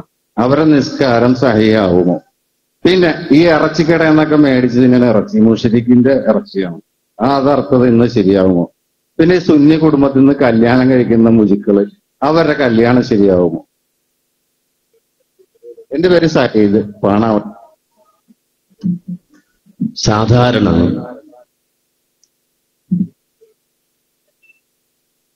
ഇന്ന് മുസ്ലിങ്ങൾക്കിടയിൽ വളരെ സജീവമായ ഒരു ചർച്ച. ആ ചർച്ച പലപ്പോഴും ഒരു പരിഹാസ രൂപേണയാണ് ചില ആളുകളെങ്കിലും ചോദിക്കുന്നത്. പക്ഷെ ഇത് വലിയൊരു ഗൗരവമായ വിഷയമാണ്. ഇത് വളരെ ഗൗരവത്തിൽ കാണേണ്ട, മുസ്ലിം ഉമ്മത്ത് വളരെ കാര്യമായി ചർച്ച ചെയ്യേണ്ട ഒരു വിഷയമാണ്. ഇത് നിസ്സാരമായി കാണേണ്ട ഒരു വിഷയമല്ല. ചിലപ്പോ മൂപ്പര് അല്ലെങ്കിൽ പലരും പരിഹസിക്കാൻ വേണ്ടിയിട്ടായിരിക്കും ഇത്തരം ചോദ്യങ്ങൾ റെഡിമെയ്ഡായി ഏതാണ്ട് എല്ലാ മുഖാമുഖങ്ങളിലും വരാറുണ്ട്, വിശദമായി മറുപടി പറയാറുമുണ്ട്. ഇവിടെ മുസ്ലിം ഉമ്മത്ത് അനുഭവിക്കുന്ന വലിയൊരു പ്രതിസന്ധിയെ സംബന്ധിച്ച് എന്റെ സഹോദരങ്ങൾ ബോധവാന്മാരാകും. ഈ അടുത്ത സമയത്ത് ഇതുപോലെ കോഴിക്കോട് വെച്ചുകൊണ്ട് നടന്ന നമ്മുടെ നാട്ടിലെ സമസ്തക്കാർ തന്നെ നടത്തിയ ഒരു മുഖാമുഖത്തിൽ ഉണ്ടായ ഒരു ചോദ്യമാണ്, നബി സല്ലല്ലാഹു അലൈഹി വസല്ലമയുടെ പേരിൽ പച്ചയായി കളവ് പറയുന്ന, അഥവാ ഒരു മുടി കൊണ്ടുവന്ന് ഒരുത്തന്റെ ഒരു മുടി കൊണ്ടുവന്ന് വെച്ചിട്ട് അത് റസൂലുള്ളാഹിയുടെ മുടിയാണ് എന്ന് പറയുന്ന, ഹബീബിന്റെ പേരിൽ പച്ച നുണ അടിച്ചിറക്കുന്ന ആളുകളുടെ പുറകിൽ നമസ്കരിക്കാൻ പറ്റുമോ? ആ ചോദ്യം ചോദിച്ച ആൾ ഉദ്ദേശിച്ചത് നമ്മുടെ നാട്ടിലെ കാന്തപുരം സമസ്തക്കാരെയാണെന്ന് ഉറപ്പാണ്. അപ്പൊ ഇനി കാന്തപുരം സമസ്തക്കാരെ തുറന്ന് നമസ്കരിക്കാൻ പറ്റുമോ? നബിയുടെ പേരിൽ കളവ് പറയുന്നവനെ സപ്പോർട്ട് ചെയ്യുന്നവന്റെ മകളെ കല്യാണം കഴിക്കാൻ കഴിയോ? അവനറുത്ത പോത്ത് അല്ലെങ്കിൽ ആ ഭക്ഷണം, ആ ഇറച്ചി, അത് കഴിക്കാൻ പറ്റുമോ? ഇത് വലിയ വിഷയമാണ്. ഇനി അതുമാത്രമല്ല, അതിനു മുമ്പ് വേറൊരു വിഷയമുണ്ടായി, ഖുർആൻ പരിഭാഷ. ആ ഖുർആൻ പരിഭാഷ ഹറാമാണ് എന്ന് വാദിച്ച ഒരു വിഭാഗം ആളുകൾ ഉണ്ടായപ്പോൾ മറുഭാഗം ഖുർആൻ പരിഭാഷ എഴുതി. കൂറ്റനാട് മുഹമ്മദ് മുസ്ലിയാർ ഖുർആൻ പരിഭാഷ എഴുതിയപ്പോൾ അതിന്റെ പേരിൽ കാഫറായി എന്ന് അദ്ദേഹം കാഫറായി. കൂറ്റനാട് മുസ്ലിയാർ സമസ്തയുടെ വലിയ നേതാവാണ്, അദ്ദേഹം കാഫറായി എന്ന് ഫത്വ ഇറക്കി. അപ്പൊ സ്വാഭാവികമായി ചോദ്യമില്ലേ, അയാളുടെ മകളെ കല്യാണം കഴിക്കാൻ പറ്റുമോ? ഖുർആൻ പരിഭാഷ പറ്റുമെന്ന് പറയുന്നവർക്കൊക്കെ ആ നിയമം ബാധകമാകുമെങ്കിൽ അയാളുടെ പുറകെ നിസ്കരിക്കാൻ പറ്റുമോ? ഇങ്ങനെ വളരെ വിശദമായൊരു ചർച്ച ആ രംഗത്തും ഉണ്ടാകേണ്ടത്. ഇവിടെ നാം മനസ്സിലാക്കേണ്ട അടിസ്ഥാനപരമായ ഒരു കാര്യം, ഒരു പള്ളിയിലും അല്ലാഹുവല്ലാത്തവരോട് തേടുന്ന ഒരു ഇമാമിനെ ഒരു മുസ്ലിം നിർത്താൻ പാടില്ല എന്നതാണ്. അല്ലാഹുവല്ലാത്തവരോട് ദുആ ചെയ്യുന്ന ഒരു ഇമാമും ഉണ്ടാകാൻ പാടില്ല. എന്റെ കയ്യിൽ ഒരു പത്ര കട്ടിങ്സ് ഉണ്ട്, നിങ്ങൾ ആലോചിച്ച് നോക്കണം. അദ്ദേഹം ആ പത്രത്തിൽ വന്നത് മദ്യം പള്ളിയിലേക്ക്, കാമില് നാട്ടിലേക്ക് എന്നാണ്. ഒരു പള്ളിയിലെ ഇമാമ് മദ്യപിക്കുന്നു, രഹസ്യമായത് കൈയോടെ പിടിക്കപ്പെട്ടു. ഒരാൾ വന്നിട്ട് ചോദിക്കുകയാണ്, ഇത് ഉദ്ധരിച്ചിട്ടല്ല, കള്ളുകുടിക്കുന്ന ആളുകളെയാണോ ഇമാമാക്കേണ്ടത് എന്നൊരു പത്ര കട്ടിങ്സ് എടുത്തു വെച്ചിട്ട് നാട്ടിലെ മുഴുവൻ ആളുകളും കള്ളുകുടിക്കുന്നവരാണ്, അല്ലെങ്കിൽ മുഴുവൻ ഇമാമിയങ്ങളും കള്ളുകുടിക്കുന്നവരാണെന്ന് വരുത്തി തീർക്കാൻ ഒരിക്കലും ശ്രമിക്കരുത്. നേരെ മറിച്ച് കള്ളുകുടിക്കുന്ന ആളുകൾ ഉണ്ടെങ്കിൽ അവരെ മാറ്റി കള്ളുകുടിക്കാത്തവരെ ഇമാമാക്കുക എന്നതാണ് ഇസ്ലാമിലെ നിയമം. ഇനി ഏതെങ്കിലും ഒരു ഇമാം അത് ചെയ്താലോ, ഏതെങ്കിലും ഒരു ഇമാം ശരീഅത്തിന് വിരുദ്ധമായത് ചെയ്താലോ, അതറിയുന്ന മുറക്ക് അതിന്റെ ഉത്തരവാദിത്തപ്പെട്ടവർ, കമ്മിറ്റിയുള്ള ആളുകൾ അവരെ മാറ്റിയിട്ട് ദീനുള്ള, അള്ളാഹുവിനെ മാത്രം ഭയപ്പെടുന്ന, അള്ളാഹുവിനെ പേടിക്കുന്ന, അള്ളാഹുവിനോട് മാത്രം ദുആ ചെയ്യുന്ന, അള്ളയല്ലാത്തവരോട് പ്രാർത്ഥിക്കാത്ത, ഹറാമ് ചെയ്യാത്ത, ഇസ്ലാമികമായ അഖീദയും അതുപോലെ തന്നെ അതിൻ്റെതായ അനുഷ്ഠാന കർമ്മങ്ങളും സ്വീകരിക്കുന്ന ഇമാമിനെ ആക്കുകയാണ് വേണ്ടത്. ആ നിലപാടാണ് മുസ്ലിമീങ്ങൾ മൊത്തത്തിൽ സ്വീകരിക്കേണ്ടത്. ഇത് ചോദ്യത്തിന്റെ ഒരു ഭാഗമായി നമ്മൾ മനസ്സിലാക്കേണ്ടതാണ്. പിന്നെ ഇസ്ലാമിക സമൂഹം പൊതുവായി സ്വീകരിക്കുന്ന ചില മാനങ്ങളും മാനദണ്ഡങ്ങളുമുണ്ട്. സ്വഹാബത്തിലേക്ക് നോക്കിയാൽ സ്വഹാബത്തിന്റെ കാലഘട്ടത്തിൽ ഇങ്ങനെ ഒരു പ്രശ്നം ഉണ്ടായിട്ടില്ല. മുസ്ലിം ഉമ്മത്തിനിടയിൽ ഇങ്ങനെ ഒരു പ്രശ്നം ആ കാലത്ത് റസൂലുള്ളാഹി ജീവിച്ചിരിക്കുമ്പോഴുണ്ടായിട്ടില്ല. കാരണം അന്ന് മുസ്ലിം ഉമ്മത്ത് മുഴുവനും അള്ളാഹുവിനോട് മാത്രം പ്രാർത്ഥിക്കുന്നവരും ഇസ്ലാമിന്റെ അഖീദ മുഴുവനും സ്വീകരിക്കുന്നവരും നബി സല്ലല്ലാഹു അലൈഹി വസല്ലമയുടെ നിലപാടുകൾ സ്വീകരിക്കുന്ന ആളുകളുമാണ് അക്കാലഘട്ടത്തിൽ ഉണ്ടായിട്ടുള്ളത്. പിന്നീട് സ്വഹാബത്ത് റസൂലുള്ളാഹിന്റെ കാലഘട്ടത്തിന് ശേഷം ജീവിച്ചപ്പോ അലി ഇബ്നു അബീ ത്വാലിബ് റളിയല്ലാഹു അൻഹുവിന്റെ കാലഘട്ടത്തിൽ ഖവാരിജുകൾ രംഗത്ത് വന്നു. ആ ഖവാരിജികളോട് ഇസ്ലാമിക സമൂഹം സ്വീകരിച്ച നിലപാടുകൾ വളരെ ശക്തമാണ്. ഞാൻ വിശദീകരിക്കേണ്ടതില്ല, വേണമെങ്കിൽ സമയം പോലെ ഖവാരിജികളെ സംബന്ധിച്ച് വിശദീകരിക്കാം. പിന്നെ ആ ഖവാരിജികൾ രംഗത്ത് വന്നപ്പോൾ ഖവാരിജികൾക്ക് സ്വാധീനമുണ്ടായിരുന്ന ചില പള്ളികളിൽ ഖവാരിജികൾ ഇമാമായി, ഖവാരിജിയത്തിനെ സ്വാധീനിച്ച ആളുകൾ ഇമാമായി നിന്നപ്പോൾ ചില ആളുകൾ ആ പള്ളിയിലേക്ക് ജമാഅത്തിന് പോയില്ല. അവരതിന് പറഞ്ഞ ന്യായം, അതിന് പറഞ്ഞ ന്യായീകരണം, ഖവാരിജുകളായ ആളുകളാണ് ഞങ്ങളുടെ പള്ളിയിൽ ഇമാമായി നിൽക്കുന്നത്, അതുകൊണ്ട് ഞങ്ങൾ ജമാഅത്ത് ഒഴിവാക്കുകയാണ്. ആ കാലഘട്ടത്തിൽ റസൂലുള്ളാഹി സ്വല്ലല്ലാഹു അലൈഹി വസല്ലമയുടെ പേരക്കുട്ടിയുടെ അടുക്കലേക്ക് വിഷയം വന്നു. വിഷയം വന്നപ്പോൾ അദ്ദേഹം പറഞ്ഞ ഒരു മറുപടി ഉണ്ട്. ആ മറുപടി സല്ലു ഖൽഫഹും, അവരുടെ പുറകിൽ നീ നമസ്കരിക്ക. എന്നിട്ട് അവൻ ഏതെങ്കിലും ഒരു ബിദ്അത്ത് ചെയ്യുകയാണ് എങ്കിൽ ആ ബിദ്അത്ത് അവനിലേക്ക് തന്നെ മടക്ക്, ആ ബിദ്അത്തിന്റെ പിന്നാലെ പോകരുത് എന്നാണ്. അതല്ലേ അതവിടെ ജമാഅത്ത് ഒഴിവാക്കുക എന്നല്ലേ? നേരെ മറിച്ച് അവന്റെ പുറകിൽ നമസ്കരിക്കുകയും അവൻ ഏതെങ്കിലും ഒരു ബിദ്അത്ത് കൊണ്ടുവരികയാണെങ്കിൽ അതിനെ ഒഴിവാക്കുകയും ചെയ്യണം എന്ന നിലപാടാണ് താബിഈകൾ അടങ്ങുന്ന സ്വഹാബികൾ അടങ്ങുന്ന ആളുകൾക്കിടയിൽ അക്കാലഘട്ടത്തിൽ ഉണ്ടായത് എന്ന് മനസ്സിലാക്കാം. ഇവിടെ ഇസ്ലാമിക സമൂഹം മനസ്സിലാക്കുന്ന പൊതുവായ ഒരു കാര്യം മനസ്സിലാക്കണം. അശ്ഹദു അല്ലാ ഇലാഹ ഇല്ലല്ലാഹ് വ അശ്ഹദു അന്ന മുഹമ്മദർ റസൂലുള്ളാഹ് എന്ന് പ്രഖ്യാപിച്ച ഒരാൾ വന്നാൽ അവൻ മുസ്ലിമാണ്. ആ അശ്ഹദു അല്ലാ ഇലാഹ ഇല്ലല്ലാഹ് വ അശ്ഹദു അന്ന മുഹമ്മദർ റസൂലുള്ളാഹ് എന്ന് പ്രഖ്യാപിച്ചു കടന്നു വന്ന ഒരാൾ, ആ കടന്നു വന്ന ഒരാളെ സംബന്ധിച്ചിടത്തോളം അയാളുടെ മനസ്സിൽ ഈമാനുണ്ടോ ഇല്ലേ എന്നത് ഒരിക്കലും നമുക്ക് പരിശോധിക്കാൻ പറ്റിയതല്ല. ഒരിക്കലും നമുക്ക് അവരെ കൽബ് ചോഴ്ന്ന് അവരുടെ ഹൃദയം പരിശോധിച്ചിട്ട് അവന് മനസ്സിൽ ഈമാനുണ്ടോ അല്ല ഇവൻ ആളെ പറ്റിക്കാൻ കടന്നു വന്നവനാണോ എന്നൊന്നും വേർതിരിച്ചറിയാൻ നിർവാഹമില്ലാത്തത് കൊണ്ട് തന്നെ നബി സല്ലല്ലാഹു അലൈഹി വസല്ലമയുടെ കാലം മുതൽ അശ്ഹദു അല്ലാ ഇലാഹ ഇല്ലല്ലാഹ് വ അശ്ഹദു അന്ന മുഹമ്മദർ റസൂലുള്ളാഹ് എന്ന് പരസ്യമായി പ്രഖ്യാപിച്ച ആളുകളെ മുസ്ലിമായി അംഗീകരിച്ചു. അവരെ മുസ്ലിം സൊസൈറ്റിയിൽ ഉൾപ്പെടുത്തി. അവരുടെ മകളെ വിവാഹം ചെയ്തു, അവർക്ക് മക്കളെ വിവാഹം ചെയ്തു കൊടുത്തു, അവരടുത്തത് കഴിച്ചു. പക്ഷേ അക്കൂട്ടത്തിൽ മുനാഫിക്കുകൾ ഉണ്ടായിരുന്നില്ലേ? കപട വിശ്വാസികൾ ഉണ്ടായിരുന്നില്ലേ? ഉണ്ടായിരുന്നു. ഖുർആൻ അവരെ പറ്റി പറഞ്ഞത് എന്താണ്? വമിനന്നാസി മൻ യഖൂലു ആമന്നാ ബില്ലാഹി വബിൽ യൗമിൽ ആഖിർ വമാ ഹും ബിമുഅ്മിനീൻ യുഖാദിഊന അല്ലാഹ വല്ലദീന ആമനൂ വമാ യഖ്ദഊന ഇല്ലാ അൻഫുസഹും വമാ യശ്ഉറൂൻ. മനുഷ്യരുടെ കൂട്ടത്തിൽ ചിലരുണ്ട്, അവര് പറയുന്നത് ഞങ്ങൾക്ക് അല്ലാഹുവിൽ വിശ്വാസമുണ്ടെന്നാണ്, പരലോകത്തിൽ വിശ്വാസമുണ്ടെന്നാണ്, പക്ഷേ വമാഹും ബിമുഅ്മിനീൻ, അവർ വിശ്വാസികളല്ല. നേരെ മറിച്ച് യുഖാദിഊന അല്ലാഹ വല്ലദീന ആമനൂ, വിശ്വാസികളെയും അല്ലാഹുവിനെയും വഞ്ചിക്കാൻ ഇറങ്ങിയവരാണവർ. പക്ഷേ വമാ യഖ്ദഊന ഇല്ലാ അൻഫുസഹും, അവരവരെ തന്നെയാണ് വഞ്ചിച്ചുകൊണ്ടിരിക്കുന്നത്, പക്ഷേ അവരതറിയുന്നില്ല. ഖുർആൻ പറയാണ്, ഈ പറഞ്ഞ ആളുകൾ എവിടെയുണ്ടായിരുന്നത്? റസൂലുള്ളാഹിന്റെ പള്ളിയിൽ, മുഹമ്മദ് റസൂലുള്ളാഹിന്റെ പള്ളിയിൽ നബിയുടെ പിന്നിൽ നമസ്കരിക്കുകയാണ്. അവർ വിശ്വാസികളോടൊപ്പം യുദ്ധത്തിന് പോവുകയാണ്. അവർ സക്കാത്തിന്റെ മുതൽ സ്വീകരിക്കുകയാണ്. അതുപോലെ തന്നെ അവർ മുസ്ലിം പെൺകുട്ടികളെ വിവാഹം കഴിക്കുകയാണ്. അതുപോലെ തന്നെ അവരുടെ മക്കൾ മുസ്ലിമീങ്ങൾ മറ്റു മുസ്ലിമീങ്ങൾ വിവാഹം ചെയ്യുകയാണ്. നിങ്ങൾ ആലോചിച്ച് നോക്കൂ. അപ്പൊ ഒരാൾ തൊള്ള കൊണ്ട് ലാ ഇലാഹ ഇല്ലല്ലാഹ് മുഹമ്മദ് റസൂലുള്ളാഹി എന്ന് പ്രഖ്യാപിച്ചു. ആ പ്രഖ്യാപനത്തെയാണ് പരിഗണിക്കുന്നത്.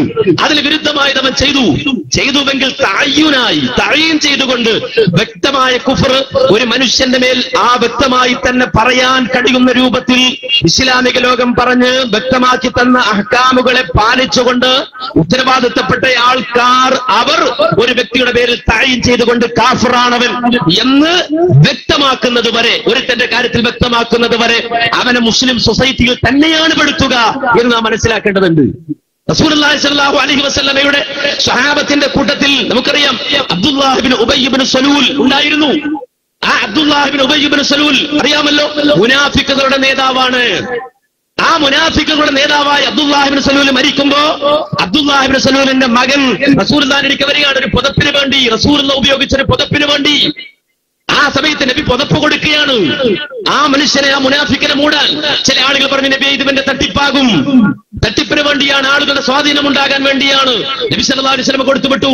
എന്റെ അബ്ദുല്ലാഹി ഇബ്നു ഉബയ്യ് ഇബ്നു സലൂൽ മുനാഫിക്കാണ്, കൽബിൽ വിശ്വാസമില്ലാത്തവനാണ്, ലാ ഇലാഹ ഇല്ലല്ലാഹ് തൊള്ള കൊണ്ടേ പറയുന്നുള്ളൂ എന്ന് നബിക്ക് അറിയാത്തത് കൊണ്ടാണോ? അല്ല, നേരെ മറിച്ച് അബ്ദുല്ലാഹി ഇബ്നു ഉബയ്യ് ഇബ്നു സലൂൽ കപട വിശ്വാസിയാണെങ്കിലും ഉറക്കെ ലാ ഇലാഹ ഇല്ലല്ലാഹ് മുഹമ്മദുർ റസൂലുള്ളാഹി എന്ന് ഷഹാദത്തിന്റെ വാചകമായി തന്നെ പ്രഖ്യാപിച്ച ആളാണെന്നതുകൊണ്ട് അയാൾ മുസ്ലിമായി ഗണിക്കും, അയാൾ അറുത്താ കഴിക്കും, അയാളുടെ മക്കളെ വിവാഹം ചെയ്യും, അങ്ങോട്ടും കെട്ടിച്ചു കൊടുക്കും. ഇതാണ് ആ വിഷയത്തിൽ ഇസ്ലാമികമായ നിലപാടായിക്കൊണ്ട് ഇന്നലകളിൽ മുസ്ലിം ലോകം സ്വീകരിച്ചു പോകുന്നത്. മനസ്സിലാക്കണം. ഇവിടെ നമുക്ക് എല്ലാവർക്കും അറിയാം, മൊത്തത്തിൽ ഇവിടെ പല സംഘടനക്കാർ അത് സമസ്തക്കാരുണ്ട്. സമസ്തയിൽ തന്നെ AP ഉണ്ട്, EK ഉണ്ട്, സംസ്ഥാനമുണ്ട്, പല വിഭാഗങ്ങളുണ്ട്, ജമാഅത്തെ ഇസ്ലാമിയുണ്ട്, അതുപോലെ തന്നെ അതിന് പുറമെയുള്ള ഒരുപാട് ആളുകളുണ്ട്. അത്തരം സംഘടനക്കാരെ ആ സംഘടനയിൽ പ്രവർത്തിക്കുന്നു എന്നതുകൊണ്ട് അന്യോന്യം കാഫറാക്കുമോ, മുശ്രിക്കാക്കുമോ? ഇല്ലല്ലോ. ഇത് നിങ്ങൾ തിരിച്ചു നോക്ക്. തിരിച്ചു പറയാറുണ്ടല്ലോ, ഏതെങ്കിലും ഒരു വഹാബിയെ തുറന്ന് നമസ്കരിക്കാൻ പറ്റുമോ? വഹാബി അറുത്തത് കഴിക്കാൻ പറ്റുമോ? ആ വഹാബിയുടെ മകളെ വിവാഹം കഴിക്കാൻ പറ്റുമോ? നമ്മുടെ നാട്ടിൽ, കേരളത്തിൽ സാധാരണ പറയും പറ്റൂല, വഹാബിയെ തുറന്ന് നമസ്കരിക്കാൻ പറ്റൂല. എന്നാൽ അതേ ആളുകൾ തന്നെ മക്കത്ത് പോയാൽ വഹാബികളെ തുറന്ന് നമസ്കരിക്കും. അതേ ആളുകൾ തന്നെ മദീനത്ത് പോയാൽ വഹാബികളെ തുറന്ന് നമസ്കരിക്കും. മക്കയിൽ മദീനയിൽ ചെല്ലുന്ന ആളുകൾ മക്കത്ത് ഞാൻ വഹാബിയാണ് എന്ന് പ്രഖ്യാപിക്കുന്ന സുദൈസിയെ തുറന്ന് നമസ്കരിക്കും. അതുപോലെ തന്നെ മദീനത്ത് പോയാലോ അവിടെയുള്ള വഹാബികളെ തുറന്ന് നമസ്കരിക്കും. എന്നാൽ നമ്മുടെ നാട്ടിൽ വഹാബികളെ തുറന്ന് നമസ്കരിക്കാൻ പാടില്ല എന്നും പറയും. അപ്പൊ ഇവിടെ വളരെ വ്യക്തമാണ് ഒരു കാര്യം. നബി സല്ലല്ലാഹു അലൈഹി വസല്ലം പറഞ്ഞതുപോലെ മൻ സ്വല്ലാ സ്വലാത്തന, നമ്മുടെ നമസ്കാരം നമസ്കരിക്കുന്ന ഒരാള്, അതുപോലെ തന്നെ നമ്മൾ അറുത്തത് കഴിക്കുന്ന ഒരാള്, നമ്മുടെ ഖിബലയായി അംഗീകരിക്കുന്ന ഒരാള്, അയാളെ സംബന്ധിച്ചിടത്തോളം മൊത്തത്തിൽ അവനെ മുസ്ലിമായി ഗണിക്കുമെങ്കിൽ മുസ്ലിം സൊസൈറ്റിയുടെ എല്ലാവിധ ആനുകൂല്യങ്ങളും അവർക്കുണ്ടാകും, അതവർക്ക് നൽകും. അതാണ് ഏത് കാലം മുതലുള്ള മുസ്ലിം ഉമ്മത്തിന്റെ നിലപാട്. ആ നിലപാടനുസരിച്ചുകൊണ്ടാണ് മുസ്ലിമീങ്ങൾ മുന്നോട്ട് പോകുന്നത്. അതാണ് ഇവിടെ വിശദീകരിക്കാനുള്ളത്. ചോദ്യകർത്താവ് അവിടെ ഇരിക്കുക, എന്നിട്ട് ഇൻഷാ അല്ലാഹ് അനുബന്ധ ചോദ്യങ്ങൾ ഉണ്ടെങ്കിൽ ചോദിക്കാം. ചോദ്യകർത്താവിന് അവസരമുണ്ട്, മറ്റുള്ളവർക്ക് ബഹളം വെക്കാൻ ഇവിടെ അവസരമില്ല. ചോദ്യം ചോദിക്കുന്ന ആൾക്ക് ചോദ്യം ചോദിക്കാൻ അവസരം നൽകുന്നതാണ്. ചോദ്യം ചോദിക്കും. അതെ, ചോദ്യത്തിനും താങ്കൾക്കറിയാവുന്ന ആയത്തും ഹദീസും ഓക്കെ, ചോദ്യത്തിനാണ് മറുപടി പറഞ്ഞാൽ മതി. ഈ പള്ളിയിൽ നിൽക്കുന്ന ഖതീബ് ഹദ്ദാദ് ഓതും, നബിദിന ആഘോഷിക്കും, മൗലൂദ് ചെല്ലും, റാത്തീബ് ചെല്ലും. ആ ഉസ്താദിനെ പിന്തുടർന്ന് നിസ്കരിച്ച ഈ മുജുക്കളുടെ നിസ്കാരത്തിന്റെ മസാലയാണ് ഞാൻ ചോദിച്ചത്. സഹീഹോ അല്ലേ? ഇറച്ചി കഴിക്കില്ല. ഓക്കെ, അപ്പോ ഇതാണ് ചോദ്യം ആദ്യം ചോദിച്ചത് തന്നെയാണ്. ആ ചോദ്യം ഒന്നുകൂടി എക്സ്പ്ലെയിൻ ചെയ്ത് അദ്ദേഹം ചോദിക്കുകയാണ്. ആദ്യം ചോദിച്ച ചോദ്യം തന്നെയാണ്. ഏതെങ്കിലും ഒരു ഉസ്താദ്, ഇപ്പൊ നമുക്കറിയാം ഒരുപാട് പള്ളികളിൽ ഒരുപാട് ഉസ്താദുമാർ നിൽക്കുന്നുണ്ട്. ഏതെങ്കിലും ഒരു ഉസ്താദിനെ ചൂണ്ടി ആ ഉസ്താദിനെ തുറന്ന് നമസ്കരിക്കാൻ പറ്റുമോ, ഈ ഉസ്താദിനെ തുറന്ന് നമസ്കരിക്കാൻ പറ്റുമോ എന്ന് ചോദിക്കുന്നത് ഒരിക്കലും അർത്ഥമുള്ളതല്ല. നേരെ മറിച്ച് ഒരു പള്ളിയിൽ നിർത്തേണ്ട ഇമാമ്, ആ ഇമാമിനെ സംബന്ധിച്ചിടത്തോളം തുറന്ന് നമസ്കരിക്കാൻ പറ്റുന്ന ഇമാമാകണം. അത് അവിടുത്തെ കമ്മിറ്റിക്കാരന്റെ ബാധ്യതയാണ്. ആ പള്ളിയിൽ പള്ളി പരിപാലിക്കുന്നവരുടെ ബാധ്യതയാണ്. അവിടെയുള്ള മുസ്ലിം ഉമ്മത്തിന്റെ ബാധ്യതയാണ്. ഒരു പള്ളിയിൽ നിൽക്കുന്ന ഇമാമിനെ സംബന്ധിച്ചിടത്തോളം ആ പള്ളിയിൽ നിൽക്കുന്ന ഇമാമ് തുടർന്ന് നമസ്കരിക്കുക, അല്ലെങ്കിൽ തുടരപ്പെടാൻ അർഹനായ ആളാകണം. ആ തുടരപ്പെടാൻ അർഹനായ യോഗ്യതകൾ അയാൾക്കുണ്ടാകണം. അതിന് വിരുദ്ധമായ നിലപാടുകൾ സ്വീകരിക്കുന്നവരുണ്ടെങ്കിൽ അത്തരം ആളുകളെ മാറ്റുകയും നേരെ മറിച്ച് അതിന് യോഗ്യരായ ആളുകളെ അവിടെ നിർത്തുകയുമാണ് ചെയ്യേണ്ടത് എന്നത് ഇസ്ലാമിക ലോകം വളരെ കൃത്യമായി തന്നെ മനസ്സിലാക്കി തന്ന കാര്യമാണ്. ഇവിടെ കൃത്യമായി വളരെ വിശദമായി തന്നെ പറഞ്ഞു. ഒരാളെ സംബന്ധിച്ചിടത്തോളം അയാളുടെ ജീവിതത്തിൽ ഷഹാദത്തിന്റെ വചനം പ്രഖ്യാപിക്കുകയും അതുപോലെ തന്നെ അവൻ ആ ഷഹാദത്ത് പരസ്യമായി പറയുകയും അതനുസരിച്ചുകൊണ്ട് ഞാനൊരു മുസ്ലിമാണ് എന്ന് പറയുകയും ചെയ്യുന്ന കാലഘട്ടത്തോളം അവനെ മുസ്ലിമായി തന്നെ പരിഗണിക്കണം എന്നതാണ് ഇസ്ലാമിന്റെ നിയമം. അവിടെ ഒരാളുടെ ഹൃദയത്തിൽ വിശ്വാസമുണ്ടോ, അല്ലെങ്കിൽ അവനെ സംബന്ധിച്ചിടത്തോളം ലാ ഇലാഹ ഇല്ലല്ലാഹ് മുഹമ്മദുർ റസൂലുള്ളാഹ് എന്ന ആ നിലപാടിന് വിരുദ്ധമായ നിലക്ക് പ്രവർത്തിക്കുന്നുവോ എന്നത് അവനെ സംബന്ധിച്ചിടത്തോളം അവന്റെ വ്യക്തിപരമായ കാര്യത്തിൽ ബാധകമായതാണ്. ആ വ്യക്തിപരമായ കാര്യത്തിൽ ബാധകമാകുന്ന കാര്യം ഒരു സമൂഹത്തിലേക്ക് പരക്കുമെങ്കിൽ ആ സമൂഹത്തിലേക്ക് വ്യാപിക്കുന്ന വിഷയത്തെ സംബന്ധിച്ച് ബോധവൽക്കരിക്കേണ്ടതുണ്ട്. ആ ബോധവൽക്കരണം വളരെ കൃത്യമായി നടത്തുകയും എന്നിട്ട് വിശുദ്ധ ഖുർആനിന്റെയും തിരുസുന്നത്തിന്റെയും അടിസ്ഥാനത്തിൽ അയാൾക്ക് ഞാൻ ചെയ്യുന്നത് ശിർക്കാണ് എന്ന് വ്യക്തമായി ബോധ്യപ്പെടുകയും എന്നിട്ടും അയാൾ പറയുന്നു ഞാൻ ചെയ്യുന്നത് ശിർക്കാണ് എന്നെനിക്കറിയാം, എങ്കിലും ഞാനത് ചെയ്യും, ഇതിൽ ശിർക്കിന്റെ വരികളുണ്ടെന്ന് എനിക്കറിയാം, എങ്കിലും ഞാനത് ചെയ്യും എന്ന് അയാൾ പ്രഖ്യാപിക്കുകയാണ് എങ്കിൽ അത്തരം പ്രഖ്യാപിക്കുന്ന ഒരാളുടെ പുറകിൽ നമസ്കരിക്കുവാനോ അല്ലെങ്കിൽ അയാളുമായി ഇസ്ലാമിക സമൂഹം ബന്ധം സ്ഥാപിക്കുവാനോ പാടില്ല.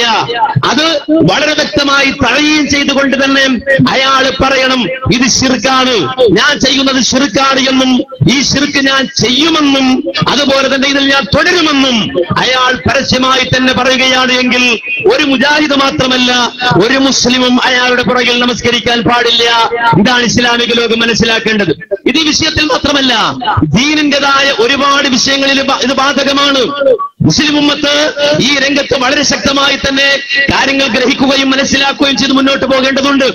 ഇത് ഈ വിഷയത്തിൽ മാത്രമുള്ളതല്ല. ഞാൻ നേരത്തെ പറഞ്ഞുവല്ലോ, മുടിയുടെ വിഷയം. നബി സല്ലല്ലാഹു അലൈഹി വസല്ലമയുടെ പേരിൽ കള്ളമുടി കൊണ്ടുവന്ന് വ്യാജമുടി കൊണ്ടുവന്ന് അത് റസൂലുള്ളാഹിയുടേതാണ് എന്ന് പച്ചക്കള്ളം പറഞ്ഞു വിട്ട ആളുകൾ, ആ പറഞ്ഞ ആളുകളെ സംബന്ധിച്ചിടത്തോളം അവരുടെ കാര്യത്തിലും ബാധകമാണ്. ഒരാൾ പറയുകയാണ് ഇത് വ്യാജമുടിയാണെന്ന് എനിക്കറിയാം, എങ്കിലും ഞാനത് നബിയുടേതാണെന്ന് പറയും, അതുപോലെ തന്നെ അത് നബിയുടേതാണെന്ന് ഞാൻ വാദിക്കും.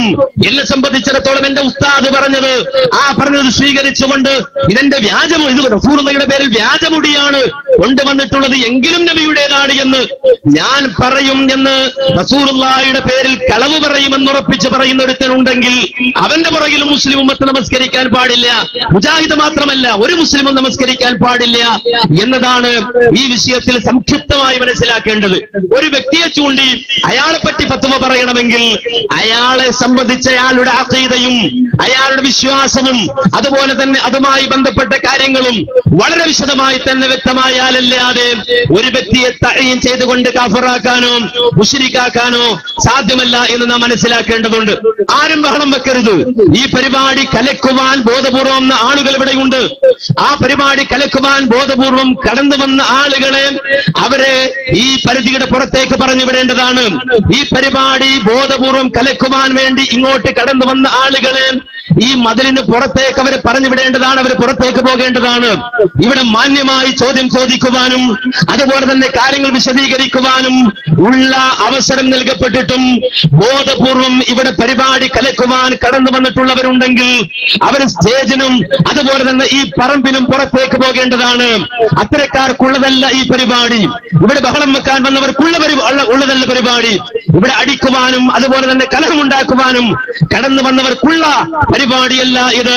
നേരെ മറിച്ച് മാന്യമായി അതുപോലെ തന്നെ ഇന്ത്യയിൽ ഏതൊരാൾക്കും അവകാശപ്പെട്ട പ്രബോധന സ്വാതന്ത്ര്യം ഉപയോഗപ്പെടുത്തിക്കൊണ്ട് ഇവിടെ പരിപാടി നടത്തുമ്പോൾ മാന്യമായി ചോദ്യം ചോദിക്കുവാൻ കടന്നു വന്ന ആളുകൾ അവർക്ക് ചോദ്യം ചോദിക്കാനും അതുപോലെ തന്നെ അവർക്ക് സംശയ നിവാരണം വരുത്തുവാനുമുള്ള ഒരു പരിപാടിയാണിത്. അതുകൊണ്ട് നമ്മുടെ പ്രവർത്തകർ അവരകത്തേക്ക് കടന്നിരിക്കുക, അവരവരുടെ സദസ്സുകളിൽ വന്നിരിക്കുക, അവരുടെ കസേരയിൽ വന്നിരിക്കുക. ബഹളമുണ്ടാക്കാൻ വന്ന ആളുകൾ ബഹളമുണ്ടാക്കട്ടെ. അവർക്ക് ഈ മതിലിന് പുറത്താണ് സ്ഥാനം, ഇതിനകത്ത് സ്ഥാനമില്ല. നേരെ മറിച്ച് ഇവിടെ കാര്യങ്ങൾ പറയാനും പഠിക്കാനും മനസ്സിലാക്കാനും അവലോകനം ചെയ്യുവാനും ചോദ്യം ചോദിക്കുവാനും ഉത്തരം കേൾക്കുവാനും സന്മനസ്സുള്ള ആളുകൾ അവരെ സംബന്ധിച്ചിടത്തോളം അവർ അകത്തേക്ക് ഇരിക്കേണ്ടതാണ്. നമ്മുടെ പ്രവർത്തകർ എല്ലാം അവരവരുടെ സദസ്സിൽ അവരവരുടെ സ്റ്റേജിൽ അവരിയ്ക്കുക, അവരവരുടെ കസേരകളിൽ അവരവിടെ ഇരിക്കുക. ബഹളമുണ്ടാക്കാൻ വന്നവർക്ക് പുറത്തു പോകാം. ഇവിടെ ബഹളമുണ്ടാക്കാൻ അവകാശമില്ല. അതുപോലെ തന്നെ ഇവിടെ മറ്റേതെങ്കിലും തരത്തിൽ അന്യായമായ നിലക്ക് ഒരു ബഹളം ഉണ്ടാക്കാൻ അവകാശമില്ല. ചോദ്യം ചോദിക്കാൻ അടുത്ത ആൾക്ക് ചോദിക്കാം, അടുത്ത ആള് വേഗം ചോദിക്കുക. ചോദ്യം ചോദിക്കാൻ ഇവിടെ അവകാശമുള്ളൂ, തല്ലുണ്ടാക്കാൻ ഇവിടെ സ്വാതന്ത്ര്യമില്ല. ചോദിച്ചു. ഓക്കെ, പറഞ്ഞു, ചോദിച്ചോളൂ. നിങ്ങളിപ്പോ ഇവിടെ വന്ന് ഇങ്ങനെ ഇന്നത്തെ ഇത് നിങ്ങൾ വന്ന് പറഞ്ഞു പോയി. ഓക്കെ, നാളെ മറു വിഭാഗം പണ്ഡിതന്മാര് വന്ന് പറഞ്ഞു പോകും. ഹക്കും ബാത്തുലും നമുക്ക് തിരിച്ചറിയണമല്ലോ. ഇത് ദീനിന്റെ അടിസ്ഥാനപരമായിട്ടുള്ള സംഗതിയാണല്ലോ. ഓക്കെ, അപ്പൊ സുന്നത്തമാത്തിന്റെ പണ്ഡിതന്മാരാണ്. പറഞ്ഞു ചോദിച്ചു. സുന്നത്തമാത്തിന്റെ പണ്ഡിതന്മാരാണ് ഞാൻ കൊണ്ടുവരാം. ഞാൻ ഇവിടെ നിങ്ങളായിട്ട് മുഖാമുഖം ഇരുന്ന് സംസാരിക്കണം എന്ന് സുന്നത്തമതത്തിന്റെ പണ്ഡിതന്മാരോട് ഞാൻ പറഞ്ഞിട്ട് അവർ വന്നില്ല എങ്കിൽ, ശരിക്കും പോയിന്റ് മനസ്സിലാക്കണോട്ടാ, വന്നില്ല എങ്കിൽ ഞാനും എന്റെ ബേക്കിലും ഇഷ്ടം പോലെ സുന്നത്തമതത്തിന്റെ പ്രവർത്തകന്മാരുണ്ട്. ഇൻഷാ അള്ളാഹ് അവര് വന്നില്ല, അവര് ഇവിടെ പ്രസംഗിക്കേണ്ടി വരണ്ട. ഞങ്ങൾ പറയുമ്പോ ഞങ്ങൾക്കത് പറ്റൂല എന്ന് മാത്രം സുന്നത്തമാത്തിന്റെ പണ്ഡിതന്മാര് പറഞ്ഞാൽ മതി. ഇൻഷാ അള്ളാഹ് നിങ്ങളുടെ മുമ്പിൽ വന്നിട്ടും നിങ്ങളുടെ പ്രസ്ഥാനത്തിൽ ചേരി.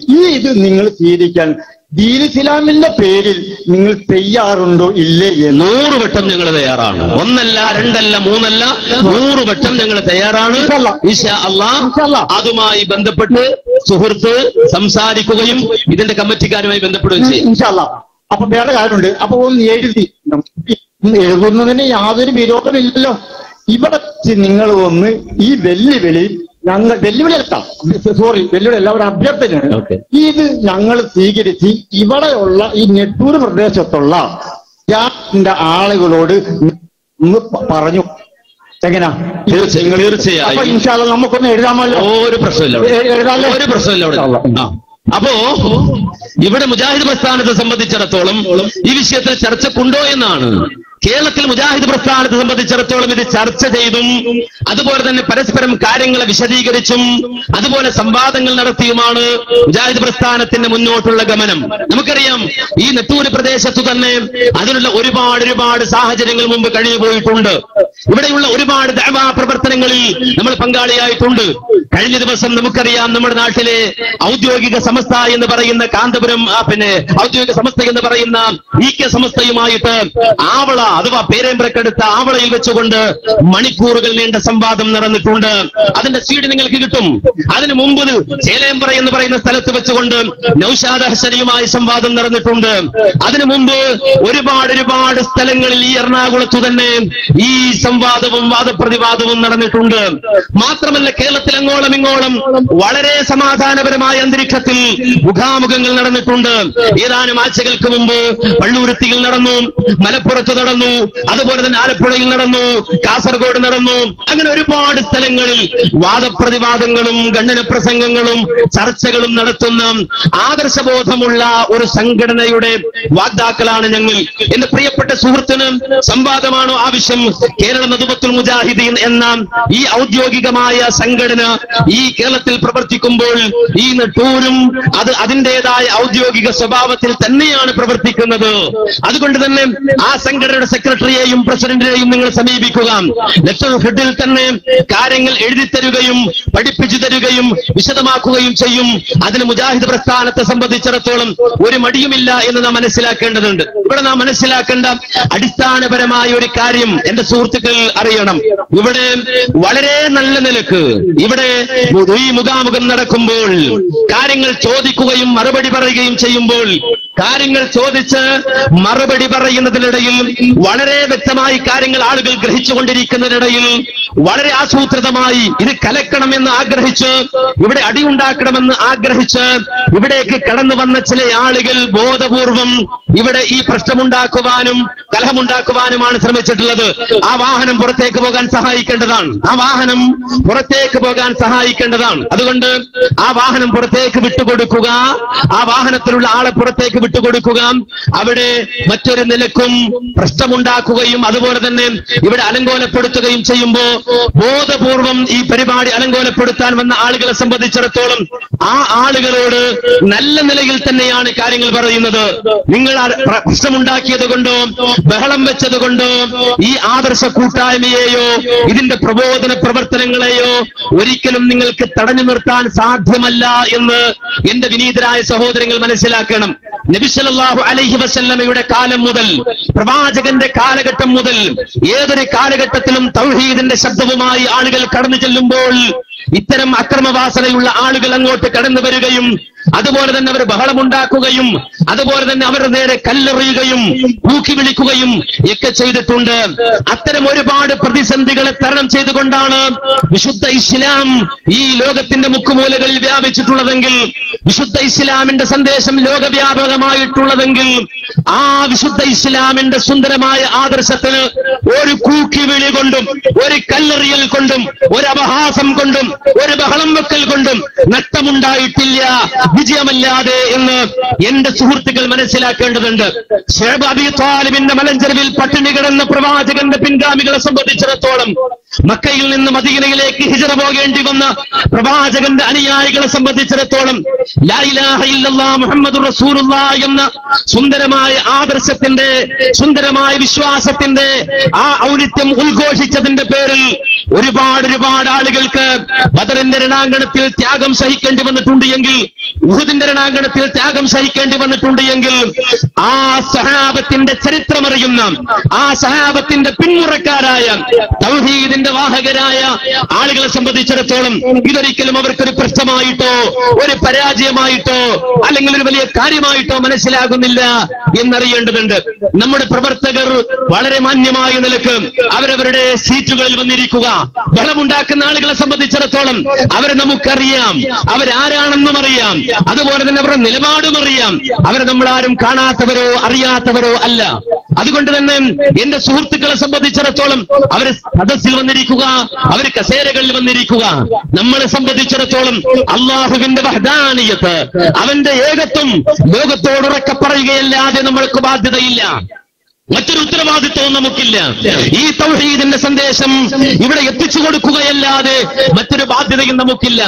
ഏകനായ അള്ളാഹു, ആ ഏകനായ റബ്ബ്, അവൻ മാത്രമാണ് തേടപ്പെടേണ്ടവൻ, അവൻ മാത്രമാണ് പ്രാർത്ഥനക്കർഹൻ, അവൻ മാത്രമാണ് നേർച്ച വഴിപാടുകൾക്കർഹൻ, അവനെ കൊണ്ട് മാത്രമാണ് സത്യം ചെയ്യേണ്ടത്, അവനിലാണ് തവക്കുലാക്കേണ്ടത്.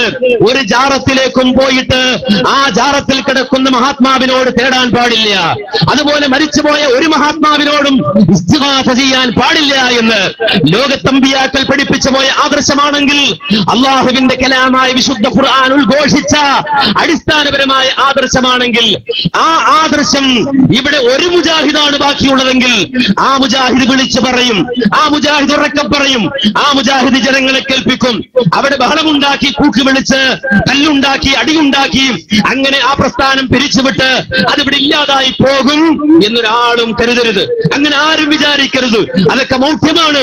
കല്ലേറുകൊണ്ട് ഒരാദർശം തകർന്നു പോകുമായിരുന്നെങ്കിൽ, കൂക്കിവിളി കൊണ്ട് ഒരാദർശം തകർന്നു പോകുമായിരുന്നെങ്കിൽ, കൈവൂക്കുകൊണ്ട് ഒരാദർശം തകർന്നു പോകുമായിരുന്നെങ്കിൽ, ഹബീബ് മുഹമ്മദ് മുസ്തഫ സല്ലല്ലാഹു അലൈഹി വസല്ലമ ഈ ലോകത്തിനെ കൈമാറിയ വിശുദ്ധ ഇസ്ലാം ഇവിടെ ഉണ്ടാകുമായിരുന്നില്ല. ഒരിക്കലും വിശുദ്ധ ഇസ്ലാമിന്റെ പ്രഭ ലോകം കാണുമായിരുന്നില്ല. നേരെ മറിച്ച് ദീൻ അത് ഹക്കാണെങ്കിൽ അത് ഉയരുക തന്നെ ചെയ്യും, അത് വളരുക തന്നെ ചെയ്യുമെന്ന് മനസ്സിലാക്കേണ്ടതുണ്ട്. അതുകൊണ്ട് മുജാഹിദ് പ്രസ്ഥാനത്തെ സംബന്ധിച്ചിടത്തോളം ആ പ്രസ്ഥാനം വളരെ ആദർശപരമായ മുന്നേറ്റം നടത്തുമ്പോ അവിടെ തടയിടാൻ വരികയും അവിടെ ബഹളം വെക്കാൻ വരികയും ചെയ്യുന്നത് കാണുമ്പോൾ ഞങ്ങളുടെ ആദർശം അത് ഹക്കാണ് എന്ന് ഞങ്ങൾക്ക് വീണ്ടും വീണ്ടും ബോധ്യപ്പെടുകയാണ്. ഇത് സത്യമാണ് എന്ന് ഞങ്ങൾക്ക് വീണ്ടും വീണ്ടും ബോധ്യപ്പെടുകയാണ്. ഈ തൗഹീദ് കേട്ടാൽ ഒരുപാട് മനുഷ്യ മനസ്സുകൾക്ക് മാറ്റമുണ്ടാകും എന്ന് മനസ്സിലാക്കിയവരാണ് ഇവിടെ ബഹളമുണ്ടാക്കാൻ വന്നത്. അതുകൊണ്ട് എന്റെ സുഹൃത്തുക്കൾ ആ കസേരയിൽ വന്നിരിക്കുക. ആ കാര്യങ്ങൾ നമുക്ക് നന്നായ നിലക്ക് തന്നെ ചോദ്യകർത്താക്കളുണ്ട്. ചോദ്യം ചോദിക്കാം, ഉത്തരം പറയാം, കാര്യങ്ങൾ മനസ്സിലാക്കാം. അതിലൊന്നും ഇവിടെ ഒരു തടസ്സവുമില്ല. ചോദ്യകർത്താവിന് മൈക്ക് കൈമാറുകയാണ്. ചോദിക്കും. അസ്സലാമു അലൈക്കും. വലൈക്കും സലാം. കഴിഞ്ഞ 3-ാം തീയതി പള്ളുരുത്തി വെളിയിൽ വെച്ച് മുജാഹിദ് പ്രസ്ഥാനത്തെ ശക്തമായി വളരെ മോശമായ രീതിയിൽ തന്നെ ഇവരുടെ അലവി സക്കാഫി കൊളത്തൂരും മറ്റു സക്കാഫിമാരും വന്നിട്ട് വളരെ മോശമായ രീതിയിൽ ഒരു അല്പം മാന്യതയുള്ള ഒരാൾ സംസാരിക്കാൻ പറ്റാത്ത രീതിയിൽ അത്രയും മുജാഹിദുകളെയും മുജാഹിദ് പ്രസ്ഥാനത്തെയും താറടിച്ച് കാണിച്ചിട്ട് പോലും ഞങ്ങളുടെ പ്രവർത്തകര് അവരൊരക്ഷരം എതിരിടുകയോ അവരോട് കയ്യേറ്റം ചെയ്യുകയോ അവരെ കൂക്ക് വിളിക്കുകയോ ഇപ്പൊ ഇവിടെ കാണിച്ചതുപോലുള്ള യാതൊരുവിധ വൃത്തികേടുകളോ കാണിക്കുകയുണ്ടായില്ല.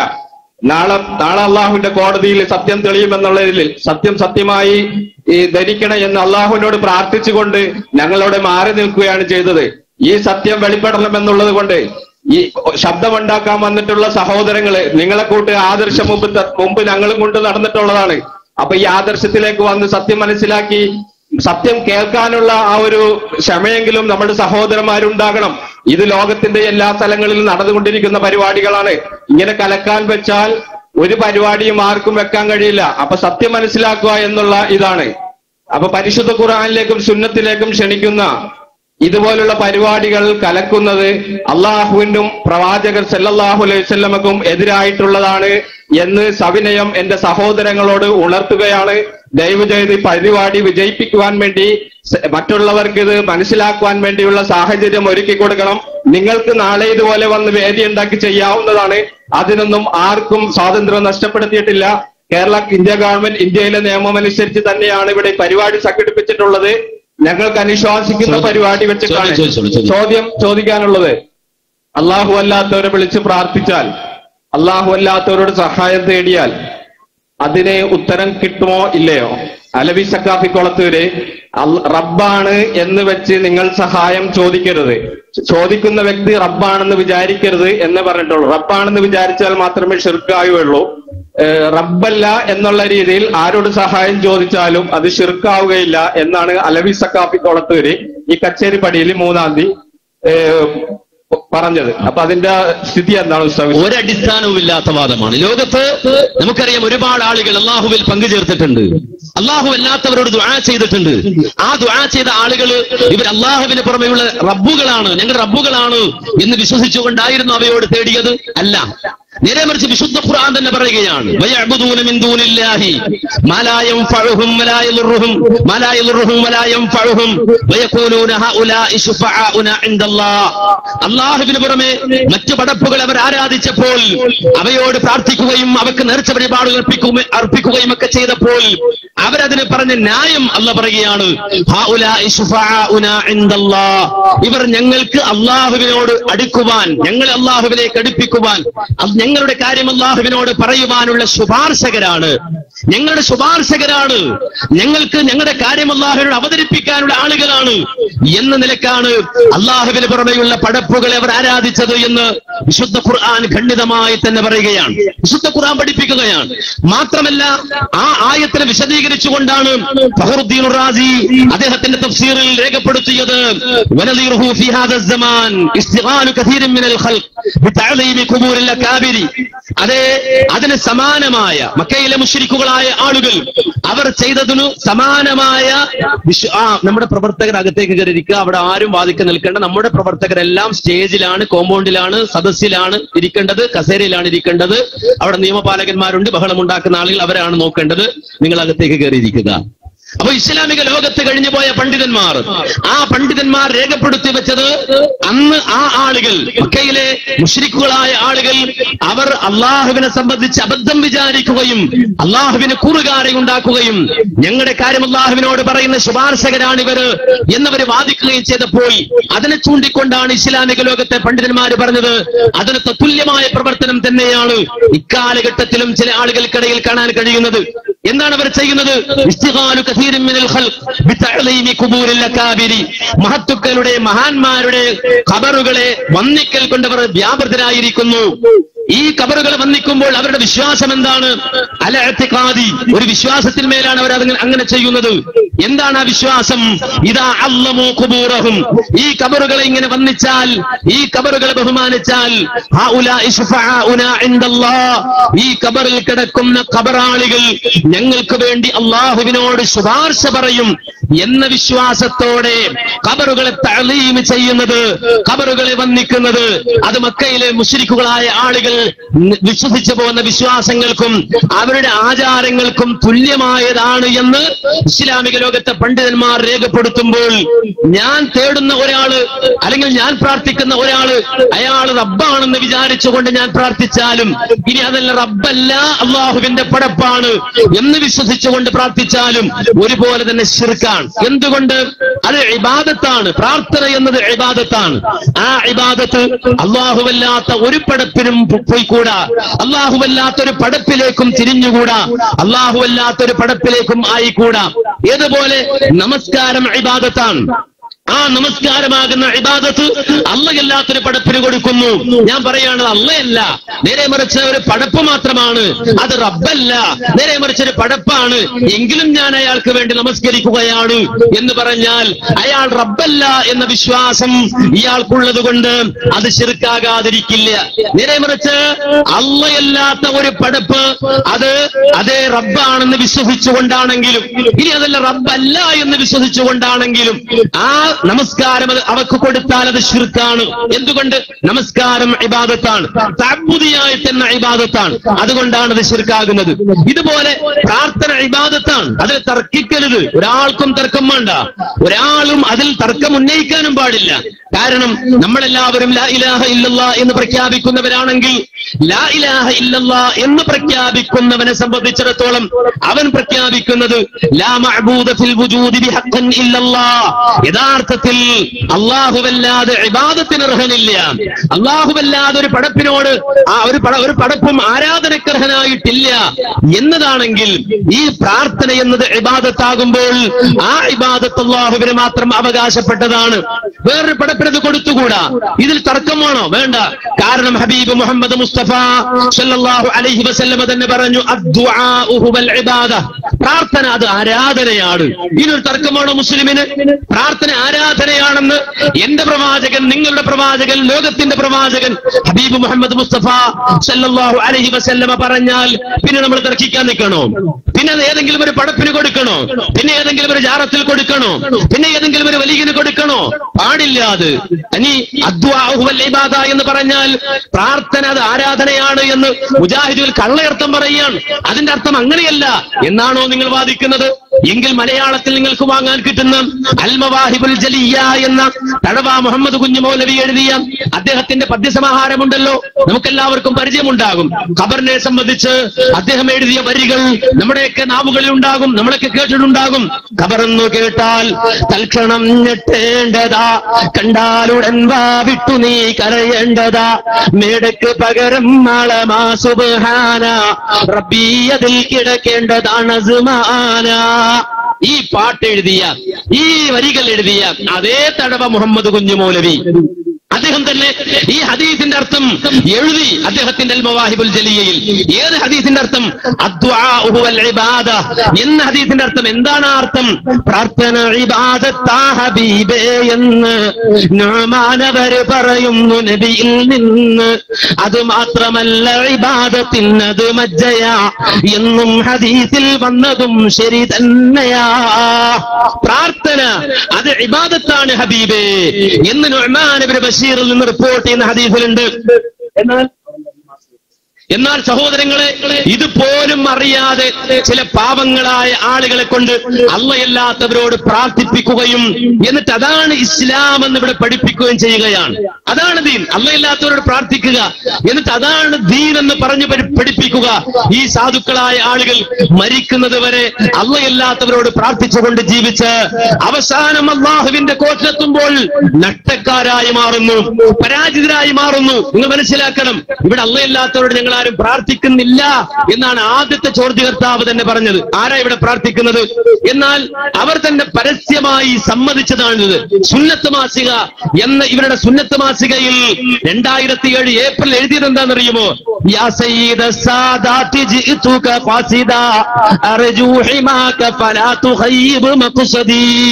സാധാരണ നമ്മുടെ നാടുകളിൽ ചെല്ലുന്ന മങ്കൂസ് മൗലിദിലുള്ള വരിയാണത്. ഈ വരി എഴുതിയിട്ട് അതിന്റെ ചുവട്ടിൽ എഴുതുകയാണ് എന്താണ്? വിശ്രുത പണ്ഡിതനായ സൈനുദ്ദീൻ മഖ്ദൂം തങ്ങൾ കഅബയുടെ സമീപത്തെത്തി നബി സല്ലല്ലാഹു അലൈഹി വസല്ലമയോട് മൗലിദ് പാരായണത്തിലൂടെ ഉദ്ദേശ ലക്ഷ്യങ്ങൾക്കായി പ്രാർത്ഥിച്ചതിന് വ്യക്തമായ രേഖയാണ് ഉപരിക്ത സൂക്തം. കണ്ടോ? അപ്പോ നബിയോട് പ്രാർത്ഥിച്ചു അത്രേ, പ്രാർത്ഥിക്കാമത്രേ. അള്ളാഹുവിനോട്, ഏകനായ റബ്ബിനോട് മാത്രം പ്രാർത്ഥിക്കണമെന്ന അടിസ്ഥാന അറിവിൽ നിന്ന് ആളുകളെ വഴിമാറ്റിക്കൊണ്ടുപോയി അള്ളയല്ലാത്തവരോട് പ്രാർത്ഥിക്കാമെന്ന ആ ഒരു അവസ്ഥയിലേക്ക് മുസ്ലിം ഉമ്മത്തിനെ തന്നെ കൊണ്ടുപോയി എത്തിച്ച ദുരന്തത്തിന്റെ പരിണതഫലമാണ് ഇവിടെ നമുക്ക് കാണാൻ കഴിയുന്നത്. ഇവിടെ നിന്ന് മാറണം നമ്മൾ. കാരണം ഖുർആൻ നമ്മളോട് പറഞ്ഞത് എന്താ? ഖുൽ ഇന്നമാ അദ്ഉ റബ്ബി വലാ ഉശ്രിക് ബിഹി അഹദാ. നിങ്ങൾ പോയിട്ട് ഖുർആൻ സൂറത്തുൽ ജിന്ന് എടുക്കുക, എന്നിട്ടൊന്ന് മറിക്കുക, എന്നിട്ട് ഈ ആയത്ത് അവിടെ ഉണ്ടോന്നൊന്ന് നോക്കുക. എന്താ പറഞ്ഞത്? പറയൂ, എന്താ പറയേണ്ടത്? ഇന്നമാ അദ്ഉ റബ്ബി, ഞാൻ എന്റെ റബ്ബിനോട് മാത്രമേ ദുആ ചെയ്യൂ. വലാ ഉശ്രികു ബിഹി അഹദാ, ആ റബ്ബിൽ ഞാൻ യാതൊന്നിനെയും പങ്കുചേർക്കുകയില്ല. നിങ്ങൾ മനസ്സിലാക്കണം. ഇവിടെ ആ വിശ്വാസം ഒരു വിശ്വാസിയുടെ പ്രഖ്യാപനമായി അല്ലാഹു സുബ്ഹാനഹു വ തആല പ്രഖ്യാപിക്കാൻ പറയുമ്പോ നമ്മളെല്ലാവരും മനസ്സിലാക്കണം, ഞാൻ എന്റെ റബ്ബിനോട് മാത്രമേ പ്രാർത്ഥിക്കൂ എന്ന് പറയാൻ അല്ലാഹു കൽപ്പിക്കുമ്പോ അത് ആർക്ക് വേണ്ടിയാണ്? പടച്ച റബ്ബിന് വേണ്ടിയാണോ കൂട്ടരെ? നമ്മളെല്ലാവരും പടച്ചവനോട് പ്രാർത്ഥിച്ചിട്ട് പടച്ചവന് വല്ല സ്ഥാനക്കയറ്റവും കിട്ടാനുണ്ടോ കൂട്ടരെ? ഒരിക്കലുമില്ല. അള്ളാഹുവിന് ഇനി ഒരു യോഗ്യതയും പുതുതായി കിട്ടാനില്ല. അവൻ കമാലിയത്ത് അല്ലെങ്കിൽ പരിപൂർണനാണ്. അവന്റെ കമാലിയത്ത് അത് പരിപൂർണം തന്നെയാണ്. ഒരു കുറവുമില്ല പടച്ച റബ്ബിന്. നമ്മളെല്ലാവരും റബ്ബിനോട് തേടിയിട്ട് പടച്ചവനെന്തോ സ്ഥാനക്കയറ്റം കിട്ടാനുള്ളത് പോലെ ഒരിക്കലുമില്ല. ഒരുത്തൻ റബ്ബിനോട് നന്ദി കാണിച്ച് റബ്ബിനോട് മാത്രം തേടുകയാണെങ്കിൽ, റബ്ബിന് ശുക്ർ ചെയ്യുകയാണെങ്കിൽ അത് അവനോട് സ്വയം കാണിക്കുന്ന ശുക്റാണ്. ഞാൻ മരിക്കുന്നത് വരെ എന്റെ റബ്ബിനോട് മാത്രം പ്രാർത്ഥിക്കുകയും അല്ലാഹയല്ലാത്ത ഒരു പടപ്പിനോടും പ്രാർത്ഥിക്കാതിരിക്കുകയും അങ്ങനെ എന്റെ അന്ത്യശ്വാസം വരെ ഞാൻ നിലനിൽക്കുകയും ചെയ്താൽ കൂട്ടരെ, അതിന്റെ പേരിൽ അള്ളാഹു എന്നോട് കോപിക്കുമോ? ഒരിക്കലുമില്ല. നീ എന്തിനാടാ എന്നോട് മാത്രം പ്രാർത്ഥിച്ചത്? നീ എന്താടാ മറ്റുള്ളവരോട് പ്രാർത്ഥിക്കാതിരുന്നത്? നീ എന്തേ എന്നോട് മാത്രം പ്രാർത്ഥിച്ച് കഴിച്ചു കൂട്ടിയത്? അങ്ങനെ എന്തിനാ നീ അവസാനം വരെ കഴിച്ചത്? റബ്ബിനോട് ചോദിക്കുമോ? ഒരിക്കലും ചോദിക്കില്ല. പക്ഷേ ഞാൻ ഉറപ്പിച്ചും തെറപ്പിച്ചും പറയുന്നു, അള്ളാഹുവിന്റെ ആയാത്തുകളുടെയും ഹദീസുകളുടെയും ബലത്തിൽ ഞാൻ പറയുന്നു, ഒരു മനുഷ്യൻ അള്ളയല്ലാത്തവരോട് ദുആ ചെയ്തിട്ട് അള്ളയല്ലാത്തവരോട് പ്രാർത്ഥിച്ചിട്ട് പടച്ചവന്റെ മുന്നിൽ പരലോകത്തെത്തിയാൽ പടച്ച റബ്ബ് ചോദിക്കുക തന്നെ ചെയ്യും, അയിന ശുറകാഉക്കും, എവിടെ പോയടാ നിന്റെ പങ്കാളികളൊക്കെ? എവിടെ? നീ സഹായിക്കുമെന്ന് പറഞ്ഞവരെവിടെ? നിന്നെ രക്ഷിക്കുമെന്ന് പറഞ്ഞവരെവിടെ? നിന്റെ പ്രയാസങ്ങളിൽ നിനക്ക് താണിയാകുമെന്ന് പറഞ്ഞവനൊക്കെ എവിടെ പോയടാ എന്ന് ലോകത്തിന്റെ റബ്ബ് അല്ലാഹു സുബ്ഹാനഹു വ തആല ചോദിക്കുക തന്നെ ചെയ്യും സർവരോടും. ഈസാ നബിയോട് തേടിയവരുണ്ട്, മറിയം ബീവിയോട് തേടിയവരുണ്ട്. ആ ഈസാ നബി അല്ല വിളിക്കും, മറിയം ബീവി അല്ല വിളിക്കും. രണ്ടാൾക്കാരും മഹാന്മാരാണ്. ആ മഹാന്മാരെ വിളിച്ചിട്ട് അല്ല ചോദിക്കുകയാണ്, അല്ല ഈസാ, നീ പറഞ്ഞോ നിന്നെയും നിന്റെ ഉമ്മയെയും എനിക്ക് പുറമെയുള്ള ഇലാഹാക്കാൻ നീ പറഞ്ഞടോ എന്നല്ലാഹു ഈസാ നബിയോട് ചോദിക്കുമെന്ന് ഖുർആൻ. ഈസാ നബി പറയും, പടച്ചവനെ ഞാനത് പറയുമോ? എന്നെ വിളിക്കാൻ, എന്നെ ആരാധിക്കാൻ, എന്നോട് പ്രാർത്ഥിക്കാൻ ഞാൻ പറയുമോ എന്റെ ജനതയോട്? ഒരിക്കലുമില്ല. ഞാൻ പറഞ്ഞത് ഏകനായ അല്ലാഹനെ വിളിക്കാനാണ്, പടച്ച റബ്ബിനോട് പ്രാർത്ഥിക്കാനാണ് ഞാൻ പഠിപ്പിച്ചത് എന്ന് ഈസാ നബി പരലോകത്ത് പറയുമെന്ന് അള്ളാഹുവിന്റെ കലാം നമ്മെ പഠിപ്പിക്കുമ്പോ കൂട്ടരെ, മറിയം ബീവിയെ വിളിച്ചവൻ രക്ഷയില്ല. അതുപോലെ ഈസാ നബി വിളിച്ചവൻ രക്ഷയില്ല. ഈസാ നബി എതിരാകുന്നു, മറിയം ബീവി അവർക്കെതിരാകുന്നു. പിന്നെ അതിന് താഴെയുള്ളവരുടെ കാര്യം പറയണോ? അവർക്ക് കീഴിലുള്ളവരുടെ കാര്യം പറയണോ? ലോകത്ത് പ്രാർത്ഥിക്കപ്പെടാമെങ്കിൽ അത് ഈസാ നബിയോടല്ലേ കൂട്ടരെ? മൂസാ നബിയോടല്ലേ കൂട്ടരെ? ഇബ്രാഹിം നബിയോടല്ലേ കൂട്ടരെ? അതുപോലെ തന്നെ അങ്ങനെ കഴിഞ്ഞുപോയ വിശുദ്ധ ഖുർആൻ പേരെടുത്തുകൊണ്ട് പറഞ്ഞ, പേരെടുക്കാതെ വിശദീകരിച്ച ആളുകളെയല്ലേ?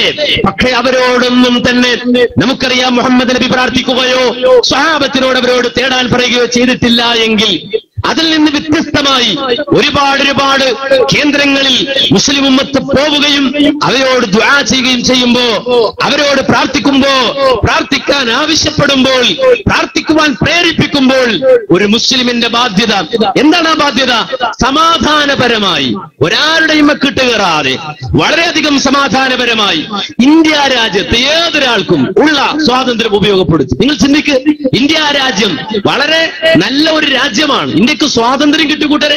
അതറിയാത്ത ആളുകളുണ്ടോ? ഇന്ത്യ സ്വതന്ത്രമായി എന്നറിയാത്ത ആളുകളുണ്ടോ? ബ്രിട്ടീഷുകാരനൊക്കെ പോയി ഇന്ത്യയിൽ ഒരു സ്വതന്ത്ര ഭരണഘടന ഉണ്ടായി. ഇന്ത്യ രാജ്യത്ത് ഏതൊരുത്തനും അവനവന്റെ ആദർശം തുറന്നു പറയാനും അത് ആചരിക്കാനും അതിൽ വിശ്വസിക്കുവാനും അത് മറ്റുള്ളവർക്ക് എത്തിച്ചു കൊടുക്കുവാനുമുള്ള സ്വാതന്ത്ര്യം നൽകപ്പെട്ട ഒരു രാജ്യത്ത് ജീവിക്കുമ്പോ നിങ്ങൾ ആലോചിച്ച് നോക്കുക, ഇവിടെ ആരെങ്കിലും മോഷ്ടിച്ചു കൊണ്ടുവന്ന മൈക്ക് സെറ്റ് വെച്ചാണോ പ്രസംഗിച്ചത്? ആണോ? അല്ലല്ലോ.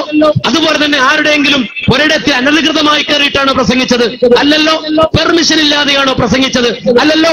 ഇവിടെ ഇന്ത്യൻ നിയമം പഠിപ്പിക്കുന്ന നിയമം പാലിച്ച് ചെല്ലാനടച്ച് സ്റ്റേഷനിൽ പോയി ഇവിടുത്തെ നിയമപാലകന്മാരുടെ ഔദ്യോഗിക അറിവോടെ അവരുടെ സർട്ടിഫിക്കറ്റ്, പെർമിറ്റ് വാങ്ങിക്കൊണ്ടുവന്ന് മാന്യമായി നോട്ടീസ് അടിച്ച് നടത്തുന്ന മാന്യമായ ഒരു പരിപാടി. ആ പരിപാടി കലക്കുന്നത് മാന്യരാണോ? മാന്യനായ ഒരുത്തന് വന്ന് കലക്കാൻ കഴിയുമോ? മാന്യതയുടെ അംശമുള്ള ഒരുത്തന് ഈ രൂപത്തിൽ ബഹളമുണ്ടാക്കാൻ കഴിയുമോ? മാന്യതയുടെ അംശത്തിന്റെ അംശമുള്ള ഒരുത്തന് ഇത്തരം ഒരു പ്രവർത്തനത്തിൽ ഏർപ്പെടാൻ കഴിയുമോ? നമ്മുടെ നാട്ടില് നാലാംകിട ഗുണ്ടകൾ കാണിക്കുന്നത് പോലെ ഈ സദസ്സിൽ കയറി വരിക, മണ്ണുവാരി എറിയുക, കസേര പറിച്ചെറിയുക, ബഹളം വെക്കുക. മാന്യ സഹോദരങ്ങളെ, ഇതൊക്കെ കാണുന്ന ആളുകളുണ്ടല്ലോ ചുറ്റുഭാഗത്തും. ഇനി ആരും അത് കണ്ടില്ലെങ്കിലും രാജാധിരാജനായ പടച്ച റബ്ബ്, ആകാശഭൂമണ്ഡലങ്ങളെ സൃഷ്ടിച്ച റബ്ബ്, നിങ്ങളുടെ ഹൃദയത്തെ ചലിപ്പിച്ച റബ്ബ്, നിങ്ങളുടെ നാഡീ നരമ്പുകളിൽ രക്തം പ്രവഹിപ്പിക്കുന്ന റബ്ബ്, ആ റബ്ബ് കാണൂല്ല കൂട്ടരെ. നിങ്ങളുടെ കൽബിൽ ഒളിപ്പിച്ചു വെച്ച നിഗൂഢതകൾ ആ റബ്ബറിയില്ല കൂട്ടരെ. കണക്ക് ചോദിക്കുന്ന ദിവസത്തിൽ ആ അല്ലാഹുവിന്റെ മുന്നിൽ നിങ്ങൾക്ക് മറുപടി പറയേണ്ടി വരില്ല കൂട്ടരെ. അതിനെക്കുറിച്ചെങ്കിലും ചിന്തിച്ചിട്ടുണ്ടോ? ആലോചിച്ചിട്ടുണ്ടോ? ഈ നാട്ടിൽ ഒരു ഹൈന്ദവൻ പ്രസംഗിച്ചാൽ നിങ്ങൾ പോയിട്ട് ബഹളം വെക്കോ? ഈ നാട്ടിൽ ഒരു BJP വന്ന് പ്രസംഗിച്ചാൽ, ഒരു RSSകാരൻ വന്ന് പ്രസംഗിച്ചാൽ, ഒരു സംഘപരിവാരകാരൻ വന്ന് പ്രസംഗിച്ചാൽ നിങ്ങൾ പോയി മെക്കിട്ട് കയറുമോ കൂട്ടരെ? ഇവിടെ എത്രയോ ആളുകൾ ശശികല ടീച്ചറെ പ്രസംഗം നിങ്ങൾ കേട്ടിട്ടില്ല കൂട്ടരെ? പരസ്യമായി അവർ വളരെ നിശിതമായി വിമർശിക്കുന്നത് കേട്ടിട്ടില്ല കൂട്ടരെ? സാഹൂദം സമാധാനത്തോടെ ഈ ഇന്ത്യ രാജ്യത്തുള്ള മുസ്ലിമീങ്ങൾ, കേരളത്തിലെ മുസ്ലിമീങ്ങൾ അത് കേട്ടു നിൽക്കുന്നില്ല കൂട്ടരെ? ഇവിടെ തൊഗാഡി വന്ന് പ്രസംഗിച്ചില്ല കൂട്ടരെ? കേട്ടില്ല കൂട്ടരെ? നമ്മളത് ബഹളമുണ്ടാക്കാൻ പോയോ ആരെങ്കിലും? കൂക്കി വിളിക്കാൻ പോയോ ആരെങ്കിലും? ഏതെങ്കിലും ഒരു മുസ്ലിം തൊഗാഡിയുടെ പ്രസംഗം കേൾക്കാൻ പോയോ? പോയിട്ടില്ലല്ലോ. സംഘപരിവാര ശക്തികളുടെ പ്രസംഗം കേൾക്കാൻ പോയോ? പോയിട്ടില്ലല്ലോ. എന്തേ പോകാത്തത്? ഇവിടെ വന്ന് കൂക്കി വിളിച്ച ആൾക്കാര് എന്താ ഇവിടെ ഇല്ലാഞ്ഞിട്ടാ? അല്ല, അവർക്കറിയാം അവിടെ ചെന്നാൽ അവർ മുജാഹിദുകളെ പോലെ ആവൂല പ്രതികരിക്കുന്നത്. ഇവിടെ വന്നാലോ ഇവിടെ മുജാഹിദുകൾക്ക് മാന്യതയുണ്ടാകും, അവരങ്ങനെ തന്നെ പ്രതികരിച്ചോണമെന്നില്ല എന്നറിയാം. അതുകൊണ്ട് മുജാഹിദ് പ്രസ്ഥാനത്തിന് നേരെ നിങ്ങൾ കുതിര കയറുമ്പോ ഞങ്ങൾ ഇങ്ങനെ നോക്കും. അള്ളാഹുവിന്റെ കലാമിലേക്ക്, വിശുദ്ധ ഖുർആനിന്റെ ആയത്തുകളിലേക്ക് ഞങ്ങൾ ഇങ്ങനെ നോക്കും. അങ്ങനെ നോക്കുമ്പോൾ ഞങ്ങൾക്ക് വല്ലാത്ത സമാധാനമാണ്, ഞങ്ങൾക്ക് വല്ലാത്ത ആശ്വാസമാണ്. കാരണം അല്ലാഹു സുബ്ഹാനഹു വ തആല ഞങ്ങളോട് പറഞ്ഞു. എന്താ പറഞ്ഞറിയുമോ? വദരിബ ലഹും മസലൻ അസ്ഹാബൽ ഖറിയതി ഇദ് ജാഅഹൽ മുർസലൂൻ. നോക്ക് നിങ്ങൾ എങ്ങോട്ട്? അന്തോക്കിയയിലേക്ക് നോക്ക്. അല്ലാഹു പറയും അന്തോക്കിയ എന്നൊരു രാജ്യം, ആ രാജ്യത്തേക്ക് നോക്കാനെന്ന് പറയും.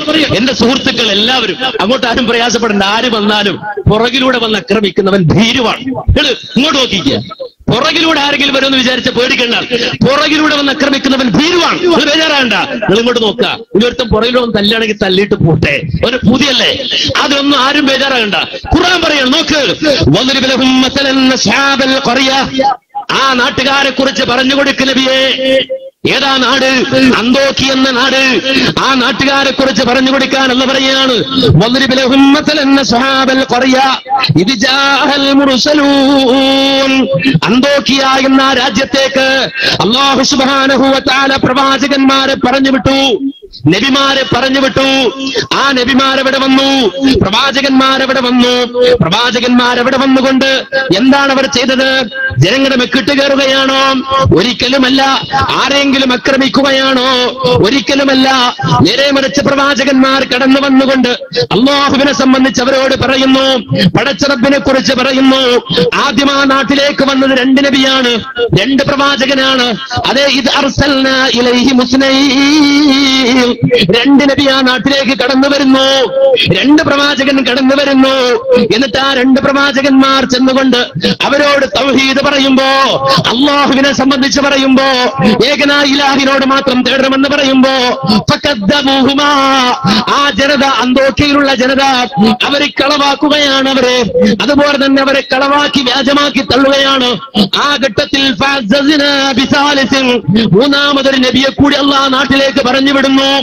ആ മൂന്നാളുകളും ചെന്നിട്ട് സ്നേഹത്തോടെ ഒരുമയോടെ നിന്നുകൊണ്ട് അവര് പറയുകയാണ്, ഇന്നാ ഇലൈക്കും മുർസലൂൻ.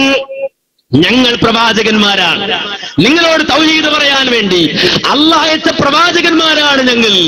ആ മൂന്നാളുകളും ആ നാട്ടിൽ വന്നുകൊണ്ട് ഇതാ തൗഹീദ് പറയുമ്പോ നാട്ടുകാരിളകുന്നു, ആളുകൾ കൂടുന്നു. എന്നിട്ട് അവര് പറയാണ്, മാ അൻതും ഇല്ലാ ബശറും മിസ്ലുനാ വമാ അൻസലർ റഹ്മാനു മിൻ ശൈഇൻ ഇൻ അൻതും ഇല്ലാ തക്ദിബൂൻ. നിങ്ങൾ പ്രവാചകന്മാരാണെന്നോ? നിങ്ങൾക്ക് എന്താ കൊമ്പുണ്ടോ തുമ്പിക്കൈയുണ്ടോ? നിങ്ങൾ ഞങ്ങളെപ്പോലെയുള്ള കുറെ ആൾക്കാർ തന്നെയാണല്ലോ. അതുകൊണ്ട് തന്നെ നിങ്ങൾ പറയുന്നത് പോലൊന്നും പരമകാരുണ്യകനായ പടച്ചവൻ പറഞ്ഞിട്ടില്ല. നിങ്ങൾ പറയുന്നത് പോലെയൊന്നുമല്ല. ഞങ്ങൾ ഒരിക്കലും നിങ്ങൾ വിശ്വസിക്കൂല. കാരണം നിങ്ങൾ കള്ളന്മാരാണ്, നിങ്ങൾ വ്യാജന്മാരാണെന്ന് പ്രവാചകന്മാരുടെ മുഖത്ത് നോക്കി ആ നാട്ടുകാർ പറയുമ്പോ പ്രവാചകന്മാർ സ്നേഹത്തോടെ വീണ്ടും അവരോട് പറയുന്നു, കൂട്ടരെ, നിങ്ങളുടെ സർട്ടിഫിക്കറ്റിന് വന്നവരല്ല ഞങ്ങൾ, നിങ്ങളുടെ കൈയടിക്ക് വന്നവരല്ല ഞങ്ങൾ, നിങ്ങളുടെ ഏതെങ്കിലും തരത്തിലുള്ള പ്രീണനത്തിനോ അല്ലെങ്കിൽ സ്വാധീനത്തിനോ നിങ്ങളോട് യാചിച്ചു വന്നവരല്ല ഞങ്ങൾ. നേരെ മറിച്ച് ഞങ്ങൾ അല്ലാഹുവിന്റെ ദീൻ പറയാൻ വന്നവരാണ്. ഇനി ഞങ്ങൾക്ക് സർട്ടിഫിക്കറ്റ് തരേണ്ടത് പടച്ച റബ്ബാണ്. ആയതിനാൽ റബ്ബുനാ യഅലമു ഇന്നാ ഇലൈക്കും ലമുർസലൂൻ വമാ അലൈനാ ഇല്ലൽ ബലാഗുൽ മുബീൻ. ഇതാ പ്രവാചകന്മാരവരോട് പറയാണ്, ഞങ്ങൾക്കിത് നിങ്ങളോട് പറയുക എന്ന ബാധ്യതയല്ലാതെ ഇത് അടിച്ചേൽപ്പിക്കേണ്ട ബാധ്യത ഞങ്ങൾക്കില്ല, നിങ്ങളുടെ തൊള്ളയിൽ തിരികെ തരേണ്ട ബാധ്യത ഞങ്ങൾക്കില്ല. ഞങ്ങൾക്കിത് എത്തിച്ചു തരിക എന്ന ബാധ്യത, ആ നാട്ടിൽ വന്ന് പറയുക എന്ന ബാധ്യത, ആ ജനതയെ കേൾപ്പിക്കുക എന്ന ബാധ്യത, ആ ബാധ്യത ഞങ്ങൾ നിർവഹിക്കുകയാണ്. അതുകൊണ്ട് ഞങ്ങൾ എത്തിച്ചു തരികയാണെന്ന് പറയുമ്പോഴും സമാധാനത്തിന്റെ വചനങ്ങൾ പ്രവാചകന്മാർ ആ നാട്ടുകാരോട് പറയുമ്പോഴും നാട്ടുകാർ തിരിച്ചു പറയുന്നു, എന്ത്? ഖാലൂ ഇന്നാ തതയ്യർനാ ബികും ലൈലം തന്തഹൂ ലനർജുമന്നകും വലയമസ്സന്നകും മിന്നാ അദാബുൻ അലീം. ഇവിടെ കല്ലെറിഞ്ഞവരില്ലേ, കസേര എറിഞ്ഞവരില്ലേ, വടികറക്കി എറിഞ്ഞവരില്ലേ? നിങ്ങൾ മറിച്ചു നോക്ക്, വീട്ടിൽ പോയിട്ട് സൂറത്ത് യാസീൻ മറിച്ചു നോക്ക്. അന്തോഖയിലെ ജനത പ്രവാചകന്മാരോട് പ്രതികരിച്ചത് എങ്ങനെയെന്ന് അള്ള പറയുകയാണ്. ആ നാട്ടിലെ ജനത പ്രവാചകന്മാരോട് പറഞ്ഞു അത്രേ, എന്ത്? ഇന്നാത്തയ്യർനാബിക്കും, നിങ്ങൾ ഞങ്ങൾക്ക് ശകുനമാണോ? ഞങ്ങൾ ഇവിടെ നല്ല നിലക്ക് ജീവിച്ചവരാണ്, നിങ്ങളൊരു തൗഹീദും കൊണ്ടുവന്ന് നിങ്ങളൊരു പടച്ചവനെ കൊണ്ടുവന്ന് ഇവിടെ ആകെ പ്രശ്നമാണ്, നിങ്ങൾ ഞങ്ങൾക്ക് കാണണ്ട. ഇന്നാത്തയ്യർനാബിക്കും, നിങ്ങൾ ഞങ്ങൾക്ക് ശകുനങ്ങളാണ്. ലൈലം തന്തഹൂ ലനർജുമന്നകും, ലൈലം തന്തഹൂ ലനർജുമന്നകും. നിങ്ങൾ ഇത് അവസാനിപ്പിച്ചിട്ടില്ലെങ്കിൽ ഞങ്ങൾ നിങ്ങളെ കല്ലെടുത്തെറിയും, ഞങ്ങൾ കല്ലെടുത്തെറിയും. മാത്രമല്ല വലയമസ്സന്നകും മിന്നാ അദാബുൻ അലീം, ഞങ്ങളാൽ കഴിയുന്ന രൂപത്തിൽ ഞങ്ങൾ ആക്രമിക്കുമടാ, നിങ്ങളെ അടിക്കുമടാ, നിങ്ങളെ ഞങ്ങൾ ഇല്ലാതാക്കുമടാ. വലയമസ്സന്നകും മിന്നാ അദാബുൻ അലീം, നിങ്ങളെ ഞങ്ങൾ ഇല്ലാതാക്കുമെന്ന് ഭീഷണിപ്പെടുത്തിയപ്പോ ഒരു നബിയും തിരിഞ്ഞു പോയിട്ടില്ലടാ, ഒരു പ്രവാചകനും തിരിഞ്ഞോടിയിട്ടില്ലടാ, ഒരു പ്രവാചകനും പടിയവസാനിപ്പിച്ച് പോയിട്ടില്ലടാ. നേരെ മറിച്ച് പ്രവാചകന്മാർ അന്തോഖയിലെ ജനതയോട് എഴുന്നേറ്റ് നിന്നുകൊണ്ട് പറഞ്ഞു,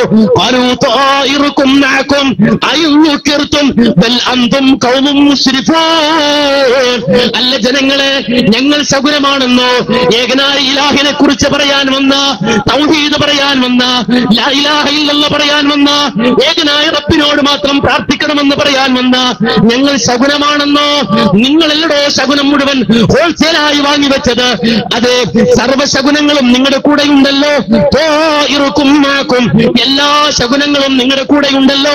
കാരണം അല്ലാത്തവരോട് പ്രാർത്ഥിക്കുന്നവരാണ് നിങ്ങൾ, ഏകനായ ഇലാഹല്ലാത്തവർക്ക് നേർച്ച വഴിപാടുകൾ അർപ്പിക്കുന്നവരാണ് നിങ്ങൾ, ഏകനായ റബ്ബിന് മാത്രം നൽകേണ്ട 1000 ഇബാദത്തുകൾ പടപ്പുകൾക്ക് നൽകുന്നവരാണ് നിങ്ങൾ. അങ്ങനെ സർവശകുനങ്ങളും ഹോൾസെയിലായി നിങ്ങൾ വാങ്ങിവെച്ചിട്ടുണ്ടല്ലോ.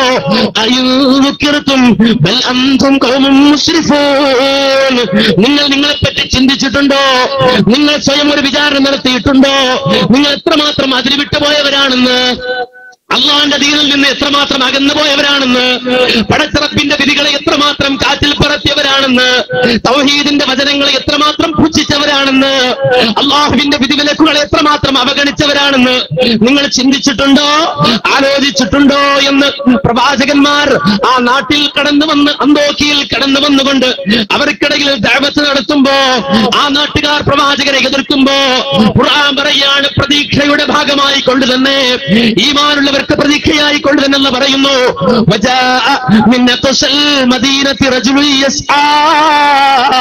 ആ നാടിന്റെ അങ്ങേയറ്റത്ത് നിന്ന് ആ വഴി പോയൊരാള്, നാട്ടുകാരനല്ല അയാള്, നേരെ മറിച്ച് ആ വഴി വന്നൊരാളാണ്, ആ നാടിന്റെ അങ്ങേയത്തിലൊക്കെ എവിടെയോ ജീവിക്കുന്ന ഒരാളാണ്.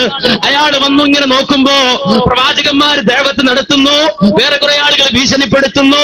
പ്രവാചകന്മാർ വീണ്ടും പറയുന്നു, ഇതാ മറ്റവരെ ഭീഷണിപ്പെടുത്തി ചുരുട്ടുന്നു. അങ്ങനെ ഒരു സീൻ കണ്ടിട്ട് ആ മനുഷ്യൻ അവിടെ നിന്നുകൊണ്ട് ചിന്തിക്കുന്നു, സുബ്ഹാനല്ലാഹ്, എന്തിനാണ് ഈ പ്രവാചകന്മാരെ, എന്തിനാണ് ഈ തൗഹീദ് പറയാൻ വന്നവരെ ഈ നാട്ടുകാർ പ്രശ്നമുണ്ടാക്കുന്നത്, ഈ നാട്ടുകാർ പ്രയാസപ്പെടുത്തുന്നത്? ആ മനുഷ്യൻ അവിടെ ഇടപെടുകയാണ്. അങ്ങനെ നിന്ന് വന്ന ആ മനുഷ്യൻ ഇത് കേട്ടിട്ട് അവിടെ ഇടപെട്ടുകൊണ്ട് ഇതാ അവിടെ വെച്ചുകൊണ്ട് ആ മനുഷ്യരോട് പറയുകയാണ്, അല്ല ജനങ്ങളെ, നിങ്ങൾക്ക് എന്ത് സംഭവിച്ചു പോയി? എന്ത് പറ്റിപ്പോയി? നിങ്ങൾക്ക് എന്ത് പറ്റിപ്പോയി?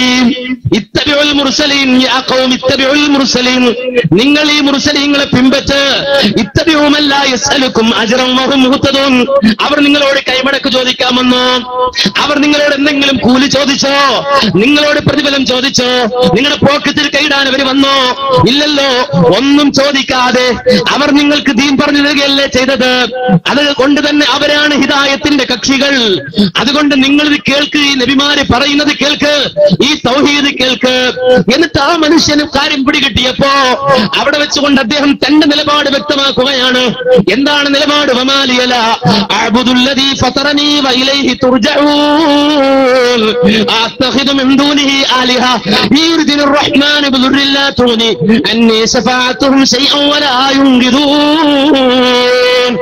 യാസീൻ ഓതിയോ, 1000 വട്ടം ഓതിയോ, മരിച്ചടത്തോതിയോ, 3-നോതിയോ, 7-നോതിയോ, 40-നോതിയോ, ആണ്ടോടാണ്ടോതിയോ, പക്ഷേ ഖുർആൻ എന്താ പറയുന്നതെന്ന് പഠിച്ചില്ലയല്ലേ? യാസീൻ എന്താണ് പറഞ്ഞത് എന്ന് പഠിച്ചില്ലയല്ലേ?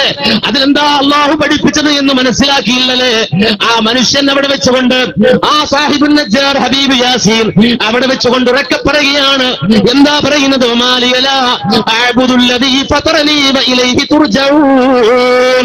ഏകനായ അല്ലാഹു, അവനെ മാത്രം ആരാധിക്കാതിരിക്കാൻ എനിക്കെന്ത് ന്യായമാണുള്ളത്? ഏകനായ റബ്ബിനോട് മാത്രം പ്രാർത്ഥിക്കാതിരിക്കാൻ എനിക്കെന്ത് ന്യായമാണുള്ളത്? കാരണം ഫതറനി, അവനാണോ എന്നെ സൃഷ്ടിച്ചത്, ആ റബ്ബാണോ എന്നെ സൃഷ്ടിച്ചത്. എനിക്ക് കാണാനുള്ള കണ്ണ് തന്നവൻ അവനാണ്, കേൾക്കാനുള്ള ശേഷി തന്നവൻ അവനാണ്, അതുപോലെ ആന്തരികാവയവങ്ങൾ തന്നവൻ അവനാണ്, കൈകാലുകൾ തന്നവൻ അവനാണ്, ജീവൻ തന്നവൻ അവനാണ്. അങ്ങനെയുള്ള റബ്ബിനെ മാത്രം ആരാധിക്കാതിരിക്കാൻ എനിക്കെന്ത് ന്യായമാണുള്ളത്? മാത്രമല്ല ഇലൈഹി തുർജഊൻ, ജീവിതത്തിന്റെ ഏതെങ്കിലും ഒരു ഇടപെടിയിൽ വെച്ചുകൊണ്ട് ശ്വാസം നിലച്ച് അതേ ഹൃദയമിടിപ്പ് അവസാനിച്ച് ഞാനങ്ങ് പിടഞ്ഞു വീണാൽ ഞാൻ മടങ്ങി ചെല്ലാനുള്ളത്, എനിക്ക് തിരിച്ചു ചെല്ലാനുള്ളത് രാജാതിരാജനായ റബ്ബിന്റെ അടുക്കലേക്കാണെങ്കിൽ ആ റബ്ബിനെ മാത്രം, ആ റബ്ബിനോട് മാത്രം പ്രാർത്ഥിച്ചുകൊണ്ട് അവനെ മാത്രം ആരാധിച്ചുകൊണ്ട് ജീവിക്കാതിരിക്കാൻ എനിക്കെന്ത് ന്യായമാണുള്ളത്? അത്തഖിദു മിൻ ദൂനിഹി ആലിഹ, എന്നെ സൃഷ്ടിച്ചവൻ അല്ലാഹയാണെന്നിരിക്കവേ, എനിക്ക് അന്നം നൽകുന്നവൻ അല്ലാഹയാണെന്നിരിക്കവേ, എനിക്ക് ശ്വാസം നൽകുന്നവൻ അല്ലാഹയാണെന്നിരിക്കവേ, ആ റബ്ബിന് പുറമെ മറ്റു ഇലാഹുകളെ ഞാൻ സ്വീകരിക്കുകയോ, മറ്റുള്ളവരോട് ഞാൻ തേടുകയോ, മറ്റുള്ളവരോട് ഞാൻ പ്രാർത്ഥിക്കുകയോ, മറ്റുള്ളവർക്ക് ഞാൻ നേർച്ച വഴിപാടുകൾ അർപ്പിക്കുകയോ, യുരിദുർ റഹ്മാൻ ബിദുർരിൻ ലാ തുഗ്നി അന്നീ ശഫാഅത്തുഹും ശൈഅൻ വലാ യുൻഖിദൂൻ. എന്റെ റബ്ബ് എനിക്കൊരു ദുരിതം ഉദ്ദേശിച്ചാൽ അത് തട്ടിനീക്കാനോ, അത് നീക്കിക്കളയുവാനോ, അല്ലെങ്കിൽ മറ്റേതെങ്കിലും നിലക്കിടപെടുവാനോ ഒരവകാശവും ഒരധികാരവും ഇല്ലാത്ത പടപ്പുകളോട് ഞാൻ തേടുകയോ, അങ്ങനെ ഞാൻ ചെയ്താൽ ഇന്നീ ഇതല്ല ഫീ ളലാലിൻ മുബീൻ, ഞാനങ്ങനെ ചെയ്താൽ ഏറ്റവും അധികം പിഴച്ചവൻ ഞാനായി പോകും. ഏകനായ റബ്ബിന് മാത്രം നൽകേണ്ട ആരാധനകൾ, അവന് മാത്രം സമർപ്പിക്കേണ്ട പ്രാർത്ഥനകൾ, ആ റബ്ബിന് മാത്രം കൊടുക്കേണ്ട നേർച്ച വഴിപാടുകൾ അല്ലാത്ത ഏതെങ്കിലും ഒരു പടപ്പിന് ഞാൻ കൊടുത്താൽ അതെ ഞാൻ പിഴച്ചവനായി പോകും. ആയതിനാൽ അതേ ജനങ്ങളെ, ഞാൻ എന്റെ നിലപാട് പറയട്ടെ. ഇന്നി ആമന്തു ബിറബ്ബിക്കും ഫസ്മഊ, ഇതാ ഞാൻ നിങ്ങൾ റബ്ബിൽ വിശ്വസിക്കുന്നു, നിങ്ങളെ സൃഷ്ടിച്ച റബ്ബിൽ ഞാൻ വിശ്വസിക്കുന്നു, നിങ്ങൾക്ക് അന്നം തരുന്ന റബ്ബിൽ ഞാൻ വിശ്വസിക്കുന്നു, പൂക്കാൻ നിനക്ക് തൊള്ളതെന്ന റബ്ബിൽ ഞാൻ വിശ്വസിക്കുന്നു, അടിക്കാൻ നിനക്ക് കൈ തന്ന റബ്ബിൽ ഞാൻ വിശ്വസിക്കുന്നു, അതുപോലെ തന്നെ നിനക്ക് മസ്തിഷ്കം തന്ന റബ്ബിൽ ഞാൻ വിശ്വസിക്കുന്നു, നിനക്ക് ആരോഗ്യം തന്ന റബ്ബിൽ ഞാൻ വിശ്വസിക്കുന്നു. അതുകൊണ്ട് ഫസ്മഊൻ, നിങ്ങളുമൊന്ന് കേൾക്കണോ, നിങ്ങളുമൊന്ന് കേൾക്കണോ, വേറൊന്നും പറഞ്ഞില്ല. അതേ നിങ്ങൾ നിർബന്ധിച്ച് വരണമെന്ന് പറഞ്ഞില്ല, നിങ്ങളുടെ കഴുത്തിൽ ചങ്ങലയിട്ട് ഞങ്ങൾ കൊണ്ടുവരുമെന്ന് പറഞ്ഞില്ല. നേരെ മറിച്ച് ഫസ്മഊൻ, ഒന്ന് കേൾക്കാൻ ചെവി തുറക്കടോ, പറയുന്നതൊന്ന് കേൾക്കടോ, ഫസ്മഊൻ, നിങ്ങളൊന്ന് കേൾക്കടോ എന്ന് എവിടെ നിന്നോ ഓടി വന്ന ആ മനുഷ്യൻ ആ ജനതയോട് പറഞ്ഞപ്പോ നാട്ടുകാർ ആ മനുഷ്യരെ വളഞ്ഞു വെച്ചിട്ട് ചോദിച്ചു, നീ ആരടാ, എവിടുന്ന് വന്നവനാണടാ, നീ ഏത് നാട്ടുകാരനാണടാ, നീ ഇവിടെ ഉള്ളവനല്ലല്ലോ, നിന്നെ ഇവിടെ കണ്ടിട്ടില്ലല്ലോ, ഇപ്പോഴെന്താടാ ഇവിടെ, ഞങ്ങളുടെ കാര്യത്തിൽ എന്തിനാടാ നീ ഇടപെട്ടത്, ഞങ്ങൾ സംസാരിക്കുമ്പോ നീ എന്തിനാടാ ഇടപെട്ടത് എന്ന് നാട്ടുകാർ ചോദിച്ച് ആ മനുഷ്യനെ വളഞ്ഞിട്ട് എല്ലാവരും കൂടി ആ മനുഷ്യനെ അടിച്ചു കൊന്നു. ഖുർആൻ പറയാണ്, സാഹിബ് യാസീനെ, ഹബീബുൻ നജാറിനെ ആളുകൾ അടിച്ചു കൊന്നു എന്ന് മാത്രമല്ല, ആ മനുഷ്യന്റെ ജീവൻ പോയി നിലത്തേക്ക് അങ്ങ് വീഴുമ്പോ അതേ കത്തിയും കടാരയും കൊണ്ടുവന്നിട്ട് ഹബീബുൻ നജാറിന്റെ കൈ വെട്ടിമാറ്റുകയാണ്, ചെവി മുറിച്ചു മാറ്റുകയാണ്, കണ്ണ് ചൂഴ്ന്നെടുക്കുകയാണ്, നെഞ്ച് കുത്തിപ്പിളർക്കുകയാണ്. എന്നിട്ടും മനുഷ്യൻ തീരാതെ ആ ജനത കുടൽമാല പറിച്ച് പുറത്തേക്കിടുകയാണ്. ആ മനുഷ്യൻ എന്ത് തെറ്റ് ചെയ്തു? ഒന്നും ചെയ്തില്ല. അള്ളാഹുവായ ഏകയിലാഹായ രാജാതിരാജനായ പടച്ച റബ്ബ് അവനോട് മാത്രം പ്രാർത്ഥിക്കണമെന്ന് പറഞ്ഞ പ്രവാചകനെ പിൻപറ്റൂ എന്ന ഒരേ ഒരു നിലപാട് പ്രഖ്യാപിച്ച കാരണത്താൽ കൈകൾ മുറിച്ചു മാറ്റി, കണ്ണുകൾ ചൂഴ്ന്നെടുത്ത്, ചെവി മുറിച്ചു മാറ്റി, കരൾപ്പിച്ച് ചീന്തി ആ മനുഷ്യനെ നിഷ്ഠൂരമായി കൊല്ലുമ്പോ ആ മനുഷ്യന്റെ റൂഹ് വാനലോകത്തേക്ക് ഉയർത്തപ്പെട്ടപ്പോ അതേ ഈ ലോകത്ത് അല്ലാഹുവിന്റെ മാർഗത്തിൽ ഷഹീദായ ഒരു മനുഷ്യന് അല്ലാഹു സുബ്ഹാനഹു വ തആല അവന്റെ ആത്മാവിനെ ബർസഖിയായ ലോകത്തും സ്വർഗത്തിലേക്ക് നിക്ഷേപിക്കുമെന്നാണെങ്കിൽ ആ മനുഷ്യന്റെ റൂഹ് ഉയർത്തപ്പെട്ടപ്പോ ആ മനുഷ്യനോട് പറയപ്പെട്ടു, ഖീല ദുഖുലുൽ ജന്ന, ഖീല ദുഖുലുൽ ജന്ന, നീ പോയിക്കോ, സ്വർഗത്തിലേക്ക് നീ കടന്നോ മോനെ, നിനക്കുള്ളതാണ് സ്വർഗമെന്ന് ഹബീബുൻ നജാറിനോട് സാഹിബ് യാസീനോടുള്ള പറയുമ്പോ ആ മനുഷ്യന്റെ ആത്മാവ് സ്വർഗത്തിലേക്ക് കടക്കുമ്പോ അവിടെ വെച്ച് ആ റൂഹ് കൊതിച്ചുപോയത്രേ, ആ ആത്മാവ് കൊതിച്ചുപോയത്രേ. യാ ലൈത ഖൗമി യഅലമൂൻ ബിമാ ഗഫറ ലി റബ്ബി വജഅലനി മിനൽ മുക്രമീൻ. എന്നെ അടിച്ചവർ ഈ വിവരം അറിഞ്ഞിരുന്നെങ്കിൽ, എന്നെ തല്ലിയവൻ ഈ വിവരമറിഞ്ഞിരുന്നെങ്കിൽ, എന്നെ ബത്സിച്ചവൻ ഈ വിവരമറിഞ്ഞിരുന്നെങ്കിൽ, എന്റെ കൈകാലുകൾ മുറിച്ചെടുത്തവൻ ഈ വിവരമറിഞ്ഞിരുന്നെങ്കിൽ, എനിക്കിവിടെ സ്വർഗം കിട്ടിയ വിവരം, എന്റെ റബ്ബ് എനിക്ക് പുറത്തു തന്ന വിവരം ആ നാട്ടുകാരറിഞ്ഞിരുന്നെങ്കിൽ, എന്നിട്ടെങ്കിലും അവർ ഹിദായത്തിലേക്ക് വരുമായിരുന്നല്ലോ, അവർ തൗഹീദിലേക്ക് വരുമായിരുന്നല്ലോ, എന്നിട്ടെങ്കിലും ആ പ്രവാചകന്മാരെ അവർ പിൻപറ്റുമായിരുന്നല്ലോ എന്ന് ആ സാഹിബ് യാസീൻ കൊതിച്ചു എന്ന് അള്ളാഹുവിന്റെ ഖുർആൻ പറഞ്ഞുവെങ്കിൽ ആ മനുഷ്യനെ നോക്കി ഹബീബ് മുഹമ്മദ് മുസ്തഫ സല്ലല്ലാഹു അലൈഹി വസല്ലമ പറഞ്ഞുപോയി, നസഹ ഖൗമഹു ഹയ്യൻ വ മയ്യിതാ. ആ മനുഷ്യൻ ജീവിച്ചിരുന്നപ്പോഴും ജനങ്ങളോട് ഗുണകാംക്ഷയുള്ളവനായിരുന്നു, മരിച്ചപ്പോഴും അദ്ദേഹം ജനങ്ങളോട് ഗുണകാംക്ഷയുള്ളവനായി. കാരണം തൗഹീദ് ജനങ്ങൾക്ക് കിട്ടണമെന്ന് അദ്ദേഹം കൊതിച്ചുള്ളൂ. ഈ നാട്ടുകാർ അല്ലാഹുവിനോട് മാത്രം പ്രാർത്ഥിക്കണമെന്ന് അദ്ദേഹം കൊതിച്ചുള്ളൂ. ഈ നാട്ടുകാർ ശിർക്കിൽ നിന്ന് മുക്തരാകണമെന്ന് ആ മനുഷ്യൻ കൊതിച്ചുള്ളൂ. ആ മനുഷ്യന്റെ ജീവൻ പോകുമ്പോഴും സ്വർഗത്തിൽ കടത്തപ്പെടുമ്പോഴും ആ മനുഷ്യന്റെ കൊതി ഈ വിവരമറിഞ്ഞിട്ടെങ്കിലും നാട്ടുകാരൊന്ന് നന്നായാൽ മതിയായിരുന്നുവെന്ന് കൊതിച്ച സാഹിബ് യാസീനെ ഞങ്ങൾ ഓർത്തുപോയി കൂട്ടരെ. ഈ മുഖാമുഖത്ത് നിൽക്കുമ്പോ ആ സാഹിബ് യാസീന്റെ ചരിത്രം ഞങ്ങൾ ഓർത്തുപോയി കൂട്ടരെ. നിങ്ങളുടെ പ്രവർത്തനം കണ്ടപ്പോ ആ സാഹിബ് യാസീനെ കുറിച്ച് ഞങ്ങൾ ആകാംക്ഷയോടെയും അത്ഭുതത്തോടെയും ചിന്തിച്ചു പോയി കൂട്ടരെ. നിങ്ങളുടെ പ്രവർത്തനം കണ്ടപ്പോ ഞങ്ങൾ ഇങ്ങനെ നോക്കിയപ്പോൾ കണ്ടത് നെട്ടൂരായിരുന്നില്ല കൂട്ടരെ, അങ്ങ് അകലെ അന്തോക്കിയായിരുന്നു. ഖുർആൻ പറഞ്ഞ് എന്ന് ഖുർആൻ അൽ ഖറിയ എന്ന് പറഞ്ഞ അന്തോക്കിയാണ് ഞങ്ങൾ ഇവിടെ കണ്ടത്. ഞങ്ങൾക്കറിയാം നെട്ടൂരാദ്യം ഞങ്ങൾ കാണുകയല്ല. ഇതിനു മുമ്പ് ഒരുപാട് തവണ ഞാൻ വന്നിട്ടുണ്ട്, ഇവിടെയുള്ള പണ്ഡിതന്മാർ പ്രസംഗിച്ചിട്ടുണ്ട്. തൊട്ടടുത്ത പറമ്പിൽ മൈക്ക് പോലും ഇല്ലാതെ പ്രസംഗിച്ച ഒരു കാലഘട്ടം നെട്ടൂരിന്റെ മണ്ണിൽ കടന്നുപോയിട്ടുണ്ട്. ആ മൈക്ക് പെർമിഷൻ പോലുമില്ലാതെ ആളുകൾ കൂടി ഈ നെട്ടൂരിന്റെ മണ്ണിൽ പ്രസംഗിച്ച മുജാഹിദുകളുടെ മുന്നിൽ വന്നിട്ട് ബഹളം വെച്ചാൽ കൂട്ടരെ വല്ല പ്രയോജനവും ഉണ്ടാകുമോ? ഒരു പ്രയോജനവും ഉണ്ടാകില്ല. നേരെ മറിച്ച് നല്ലൊരു സദസ്സംഗം നഷ്ടപ്പെടും. നിങ്ങൾ ആലോചിക്കുക, നല്ലൊരു സദസ്സ് സാധാരണ പറയാറ് മുജാഹിദില് കിട്ടാറില്ല എന്നാണ്. ഇത് കിട്ടാറില്ല എന്നുള്ളതാണ്, മനസ്സിലാക്കണം. കിട്ടാറില്ല എന്നുള്ളതാണ് സാധാരണ ഒരു അവസരം, കിട്ടാറില്ല എന്നുള്ളതാണ് സാധാരണ മുജാഹിദിൽ ചോദിക്കാൻ അവസരം തരാറില്ല. മുജാഹിദിൽ വെറുതെ ഒന്ന് പ്രസംഗിച്ച പോലെ ഞങ്ങൾക്ക് ചോദിക്കാൻ അവസരം തരില്ല. ഞങ്ങൾ അതുകൊണ്ടാണ് ഇങ്ങനെ പരിപാടി ചേരൻ നാളെ പടച്ചോനടിക്ക് വന്നിട്ട് ഞങ്ങൾ മുജാഹിദിനോട് ചോദിക്കാൻ അവസരം ചോദിച്ചിട്ട് അവർ തന്നില്ല പടച്ചോനെ, അവിടെ ഞങ്ങൾ നന്നാകാതിരുന്നത് എന്ന് പടച്ചോനെ ഒരിക്കലും പോയി പറയണ്ട. ഇനി പറയാൻ മാക്സിമം പറയാം, മുജാഹിദിനോട് പരിപാടി വെച്ച് പടച്ചോനെ ഞങ്ങൾ പോയി കലക്കിട്ട് പോകുന്നു, അങ്ങനെ പറയാൻ പറ്റുള്ളൂ. അല്ലാതെ മുജാഹിദ് ഞങ്ങൾക്ക് ചോദിക്കാൻ അവസരം തന്നില്ല പടച്ചോനെ, അതുകൊണ്ട് ഞങ്ങൾക്ക് കാര്യം മനസ്സിലായില്ല. അവരെങ്ങാനും ചോദിക്കാൻ അവസരം തന്നിരുന്നെങ്കിൽ ഞങ്ങൾക്ക് കാര്യം മനസ്സിലാക്കാമായിരുന്നു എന്ന് പടച്ചവന്റെ മുന്നിൽ നിങ്ങൾ മാതൃത്ത് പറയരുത്. നിങ്ങൾ ഒരിക്കലും ഒഴിവുകഴിവ് പറയാൻ പാടില്ല. ഞങ്ങളുടെ ബാധ്യത ഈ ഇന്ത്യ രാജ്യം ഞങ്ങൾക്ക് വകുവെച്ച് വന്ന അവകാശം ഉപയോഗപ്പെടുത്തി സഹോദരൻ. ഞങ്ങളൊക്കെ ഇന്ത്യക്കാരാ, ഇന്ത്യയിലുള്ളവരാ, ഇന്ത്യൻ പാസ്പോർട്ട് ഉള്ളവരാ, ഇന്ത്യൻ ഐഡന്റിറ്റി ഉള്ളവരാ, റേഷൻ കാർഡ് ഉള്ളവരാ.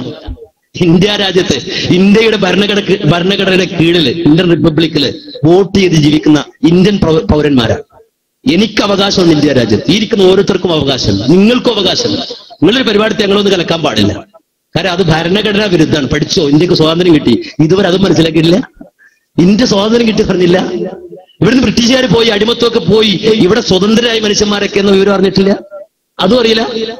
അപ്പോ ആരിന് പ്രസംഗിച്ചാൽ എന്റെ സുഹൃത്തുക്കളോട് പറയാനുള്ളത്, ഇവിടെ ഒന്ന് ബഹളം വെച്ചാൽ മണ്ണുവാരി എറിഞ്ഞ, കല്ലെടുത്ത് പുറത്തുനിന്ന് അകത്തോട്ട് എറിഞ്ഞ, കസേര എടുത്ത് എറിഞ്ഞ എന്റെ സുഹൃത്തുക്കളോട് പറയാം, നിങ്ങൾ ആര് പരിപാടി വെച്ചാലും ഒരിക്കലും അത് ചെയ്യരുത്. അത് നിയമലംഘനാണ്, നമ്മുടെ രാജ്യദ്രോഹ പ്രവർത്തനമാണത്, ഭരണഘടനാ വിരുദ്ധ പ്രവർത്തനമാണ്.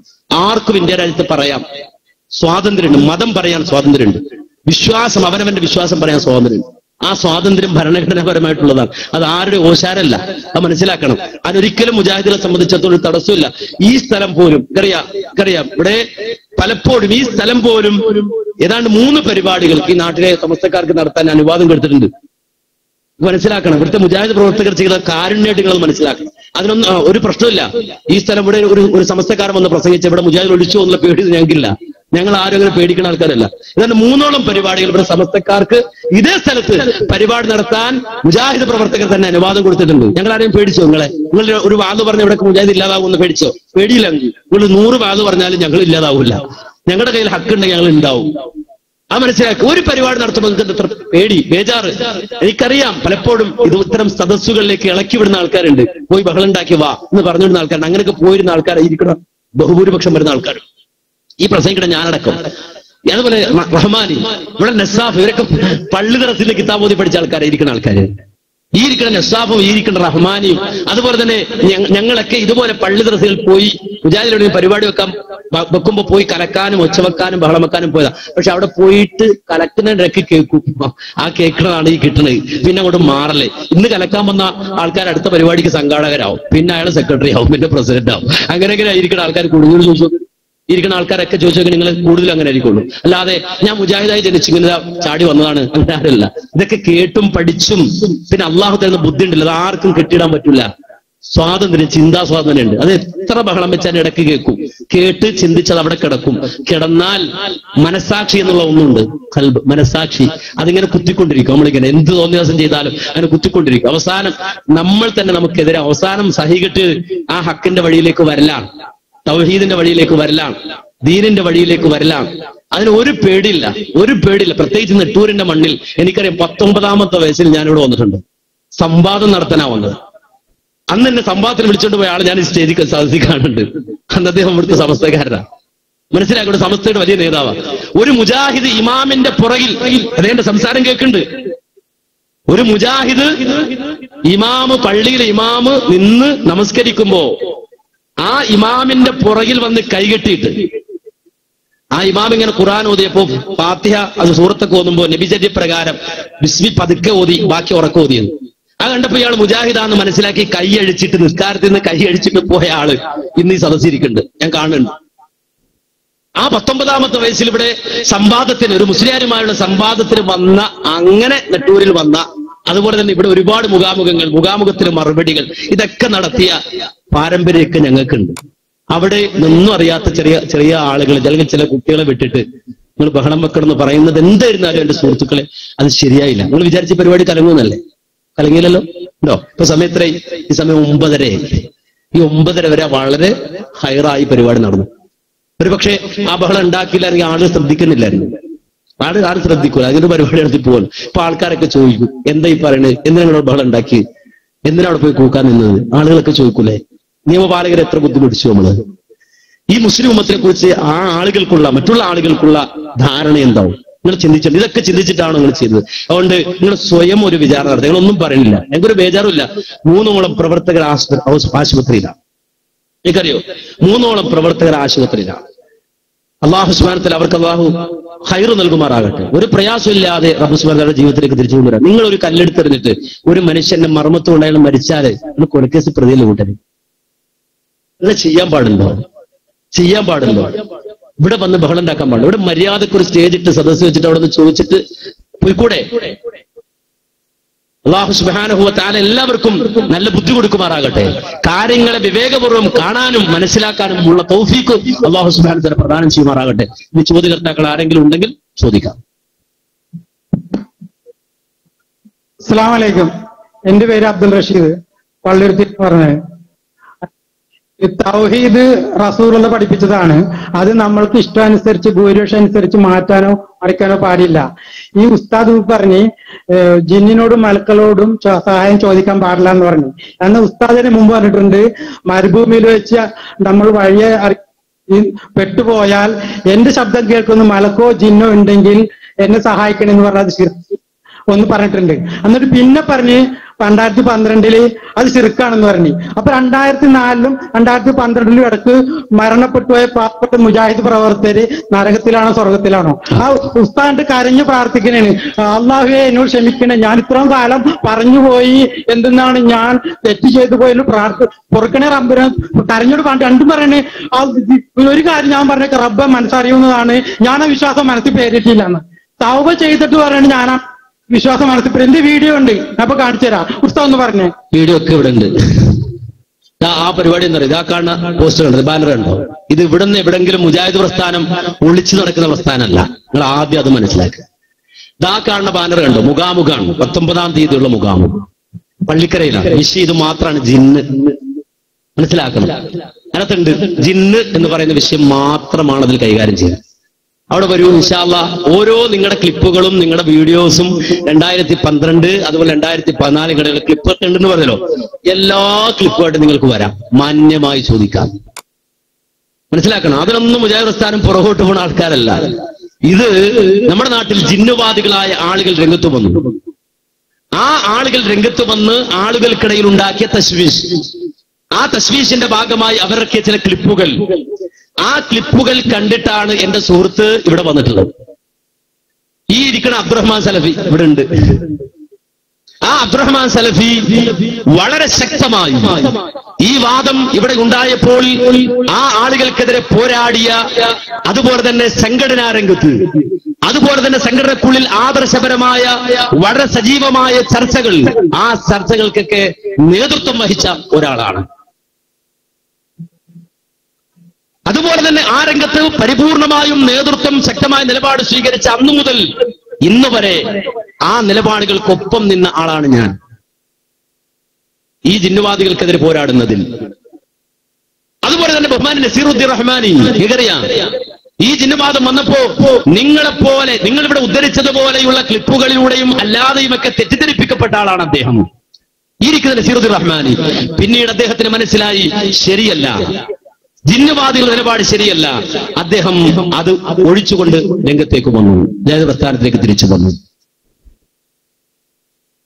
ഇനി വിജനമായ മരുഭൂമിയിൽ വെച്ച് ജിന്നിനോട് സഹായം തേടണം എന്നാണോ മുജാഹിദുകൾ ഇതുവരെ പറഞ്ഞിരുന്നത്? 2012 അനസ് പറഞ്ഞു എന്നാണ് അദ്ദേഹം പറയുന്നത്. 2004 പറഞ്ഞു, 2012 പറഞ്ഞു എന്നാണ്. ഇത് ജിന്നിനോട് സഹായം തേടണം, വിജന പ്രദേശത്ത് വെച്ചുകൊണ്ട് ജിന്നോട് സഹായം തേടണം. ഇവിടെ നാടന്മാരായ മുസ്ലിമീങ്ങളും മുജാഹിദുകളൊക്കെ ഉണ്ടാവും. അപ്പൊ വിജനപ്രദേശത്ത് വെച്ചുകൊണ്ട് ജിന്നിനോട് സഹായം തേടണമെന്നൊരു മുജാഹിദ് പണ്ഡിതൻ പ്രസംഗിച്ചാൽ ഉള്ള അവസ്ഥ എന്താവും? നിങ്ങൾ ചിന്തിച്ചിട്ടുണ്ടോ? ഉണ്ടോ? പിന്നെ ജബ്ബാർ മൗലവി എന്ന് പറയുന്ന ഒരാള്, ആ ജബ്ബാർ മൗലവി എന്ന് പറയുന്ന ആൾ ഒരു ലേഖനം എഴുതി. ആ ലേഖനവുമായി ബന്ധപ്പെട്ട ചർച്ച നടന്നിട്ടുണ്ട്.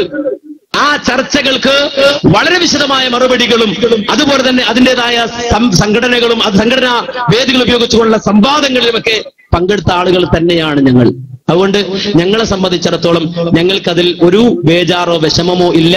നിങ്ങൾക്ക് ജിന്ന് സംബന്ധമായ എന്ത് ചോദ്യം 19-ാം തീയതി ചോദിക്കാം. പിന്നെ അദ്ദേഹം തൗബ ചെയ്തു, അതുകൊണ്ട് എന്ത് പ്രശ്നം ഉണ്ടെന്നാ? തൗഹീദ് അങ്ങനെ മാറൂ തൗബ ചെയ്തു മനസ്സിലാക്കണം. തൗബ ചെയ്തുകൊണ്ട് അങ്ങോട്ട് ഇങ്ങോട്ട് മാറും. അങ്ങനെയാണെങ്കിൽ ആദ്യം നിങ്ങൾ രാജിവെക്കേണ്ട സമസ്തയിൽ നിന്നാണ്.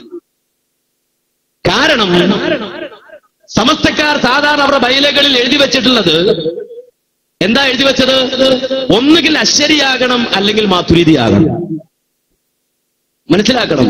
എന്താണ് ഈ അശ്ശരി? അബുൽ ഹസൻ അശ്ശരി ഇമാമിന്റെ മാർഗം സ്വീകരിക്കണം. ഈ അബുൽ ഹസൻ അശ്ശരിയുടെ മാർഗം സ്വീകരിക്കാത്ത സമസ്തക്കാരനല്ല. അബുൽ ഹസൻ അശ്ശരിയുടെ മാർഗം സ്വീകരിക്കാത്ത സമസ്തക്കാരനല്ല. ഈ അബുൽ ഹസൻ അശ്ശരി ആരാധന അറിയോ? ഇപ്പൊ ഇവിടെ വന്നിട്ട് മൗലവി അങ്ങനെ മാറി ഇങ്ങനെ മാറി എന്ന് ചോദിക്കുന്നതിന് മുമ്പ് സ്വന്തം ഇമാമ്, ആ ഇമാമിന്റെ അവസ്ഥ എന്തായിരുന്നു നോക്കണം, പഠിക്കണം. ആ അബുൽ ഹസൻ അശ്ശരിയെ സംബന്ധിച്ച് പറയപ്പെട്ടത് കേട്ടോ, അദ്ദേഹത്തെ കുറിച്ച് പറയപ്പെട്ടത് അദ്ദേഹം മുഅ്തസിലിയായിരുന്നുവെന്നാണ്. മുഅ്തസിലിയായിരുന്നു. ആര്? ഇന്ന അബുൽ ഹസൻ അശ്ശരി. അബുൽ ഹസൻ അശ്ശരി ജുബ്ബായിയുടെ ശിഷ്യനായി മുഅ്തസിലിയായി ജീവിച്ചു. ആര്? ഈ സമസ്തക്കാരന്റെ ഈ അശ്ശരി ഇമാമിന്റെ കാര്യം പറയുന്നത്. നമ്മൾ എന്നെപ്പോലൊരു ഒരു സാധാരണക്കാരന്റെ കാര്യമില്ല.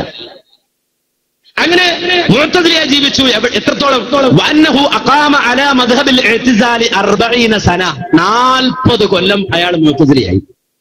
മുഅ്തസിലിയായാലും എന്താ ചെയ്യുന്നത് അറിയോ? അള്ളാഹുവിന്റെ സിഫത്തുകളെ വ്യാഖ്യാനിക്കുകയാണ്. അതുപോലെ തന്നെ പലതിനെയും നിഷേധിക്കുകയാണ്. അതിനുവേണ്ടി ഗ്രന്ഥം നടത്തുകയാണ്. അങ്ങനെ 40 കൊല്ലം ലോക്കൽ പ്രവർത്തകരായിരുന്നു. അല്ല, വകാന ലഹും ഇമാമൻ. അവരുടെ ഇമാമായിരുന്നു. അഥവാ ഈ നിഷേധികളുടെ മുഴുവൻ ഇമാമ്, ഈ മുഅ്തസിലിയാക്കളുടെ ഇമാമ്. അങ്ങനെ കുറെ കാലം അദ്ദേഹം ജീവിച്ചു. 40 കൊല്ലം അങ്ങനെ ജീവിച്ചിട്ട് മൂപ്പർക്ക് തോന്നാണ് ഇതെന്തോ പന്തികേടുണ്ട്, ഇതിലെന്തോ പന്തികേടുണ്ട് എന്ന് അയാൾക്ക് തോന്നി. കേൾക്ക, ഞാൻ ക്ലിപ്പിടാണ്. എന്താ വെച്ചാൽ ക്ലിപ്പ് ഇത് അബുൽ ഹസൻ അശ്ശരിയുടെ ക്ലിപ്പായിടുന്നത്. കേട്ടോ ഒന്ന്. അതന്നെ പറയട്ടെ, അവിടെ ഇരിക്കാം. ആ ഉസ്താദിന്റെ കാര്യം ഖിയാസിയാണ് പറഞ്ഞുതരാ. അപ്പൊ എന്ന് വെച്ചാൽ പിന്നെ ആളുകളിൽ നിന്ന് മാറി 15 ദിവസം ഒഴിഞ്ഞിരുന്നു. 15 ദിവസം ഒഴിഞ്ഞിരുന്നു. എന്നിട്ടോ ആ 15 ദിവസം ഒഴിഞ്ഞിരുന്നിട്ട് 40 ദിവസം മുഅ്തസിലിയായി ആളുകളെ പഠിപ്പിച്ചിട്ട് പിന്നെ 15 ദിവസം ഒഴിഞ്ഞിരുന്ന് പഠിച്ചിട്ട് പിന്നെ 15 ദിവസത്തെ പഠനത്തിന് ശേഷം അദ്ദേഹം നേരെ ബസറയിലെ പള്ളിയിലേക്ക് വന്നു. മിമ്പറിലേക്ക് കയറി. എപ്പോ ബഅദ സ്വലാത്തിൽ ജുമുഅ, വെള്ളിയാഴ്ച ജുമുഅ നമസ്കാരത്തിന് ശേഷം അദ്ദേഹം നടത്തുന്ന ഒരു വലിയ പ്രസംഗമുണ്ട്. ആ പ്രസംഗത്തിൽ അദ്ദേഹം പറയാണ്, ജനങ്ങളെ, ഞാൻ നിങ്ങളിൽ നിന്ന് 15 ദിവസം മാറി. ഞാൻ മാറിയത് എന്തിനു വേണ്ടിയാണ്? ചിന്തിക്കാൻ വേണ്ടിയാണ്, പഠിക്കാൻ വേണ്ടിയാണ്. ഞാൻ എങ്ങനെ പഠിച്ചു? അള്ളാഹുവിന്റെ ഖുർആനും അതുപോലെ തന്നെ നബി സല്ലല്ലാഹു അലൈഹി വസല്ലമയുടെ ഹദീസുകളും തെളിവുകളും വെച്ച് ഞാൻ പരിശോധിച്ചു. ഹക്കും ബാത്തിലും വേർതിരിയുന്ന രൂപത്തിൽ ഞാൻ പഠിക്കുകയും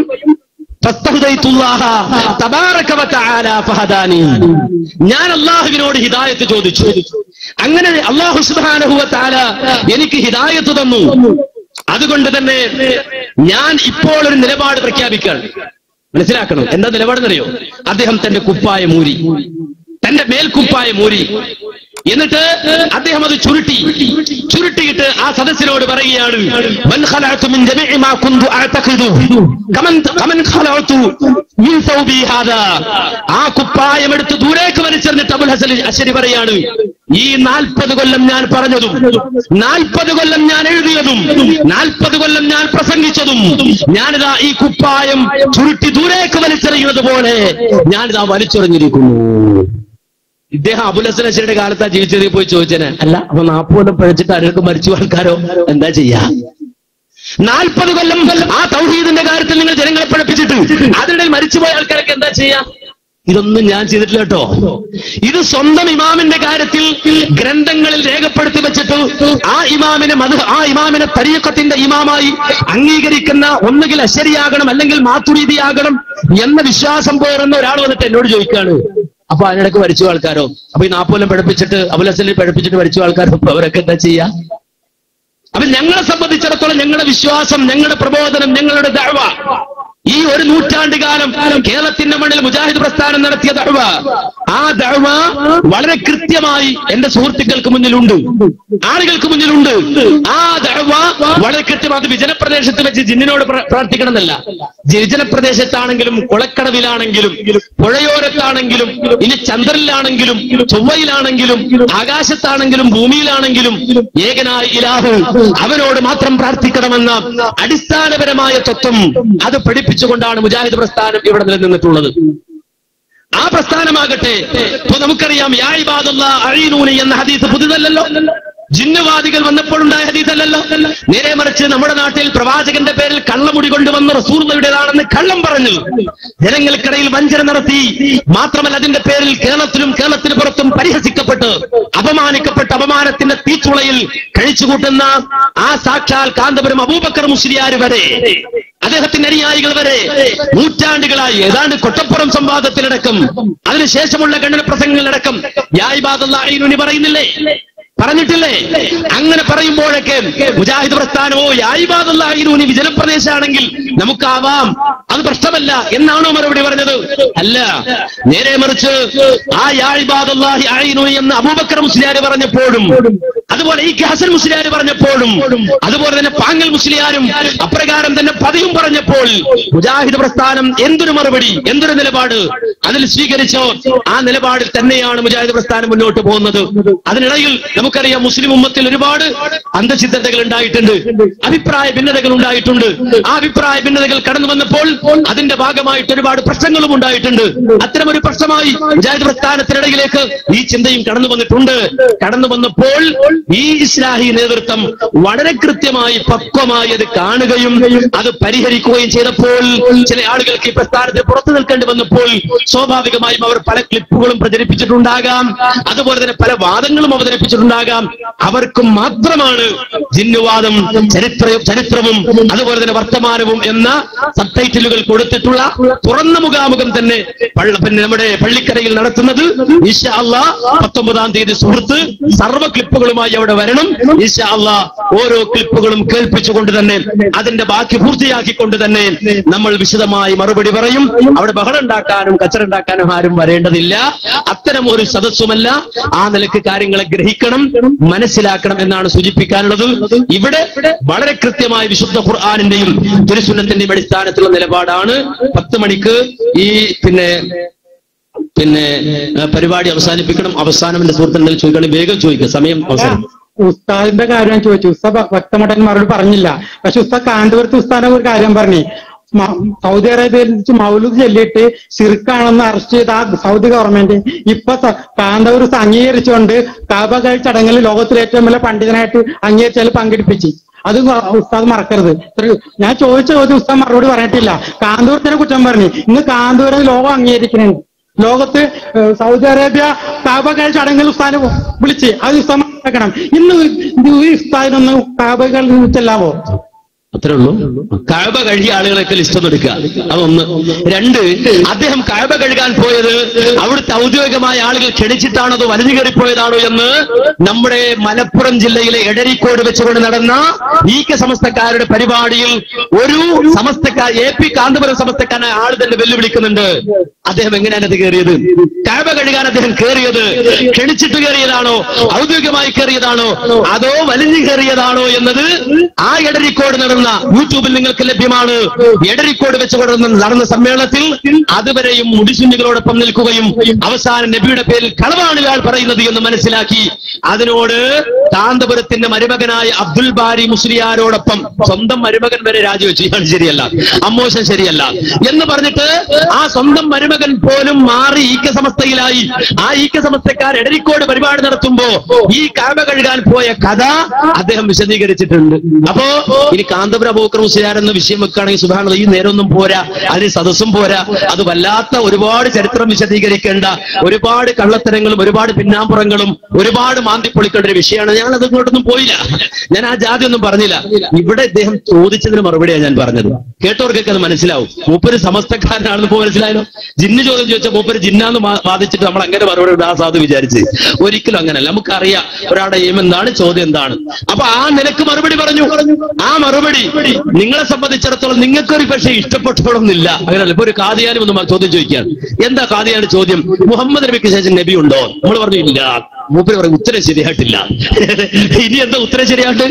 ഒരു കാദിയാൻ എന്നിട്ട് ചോദിക്കാണ്, മുഹമ്മദ് നബിക്ക് ശേഷം പുതിയൊരു പ്രവാചകൻ വരുമോ? നമ്മൾ പറഞ്ഞു ഇല്ലേ, ഇല്ല, പ്രവാചകൻ വരില്ല.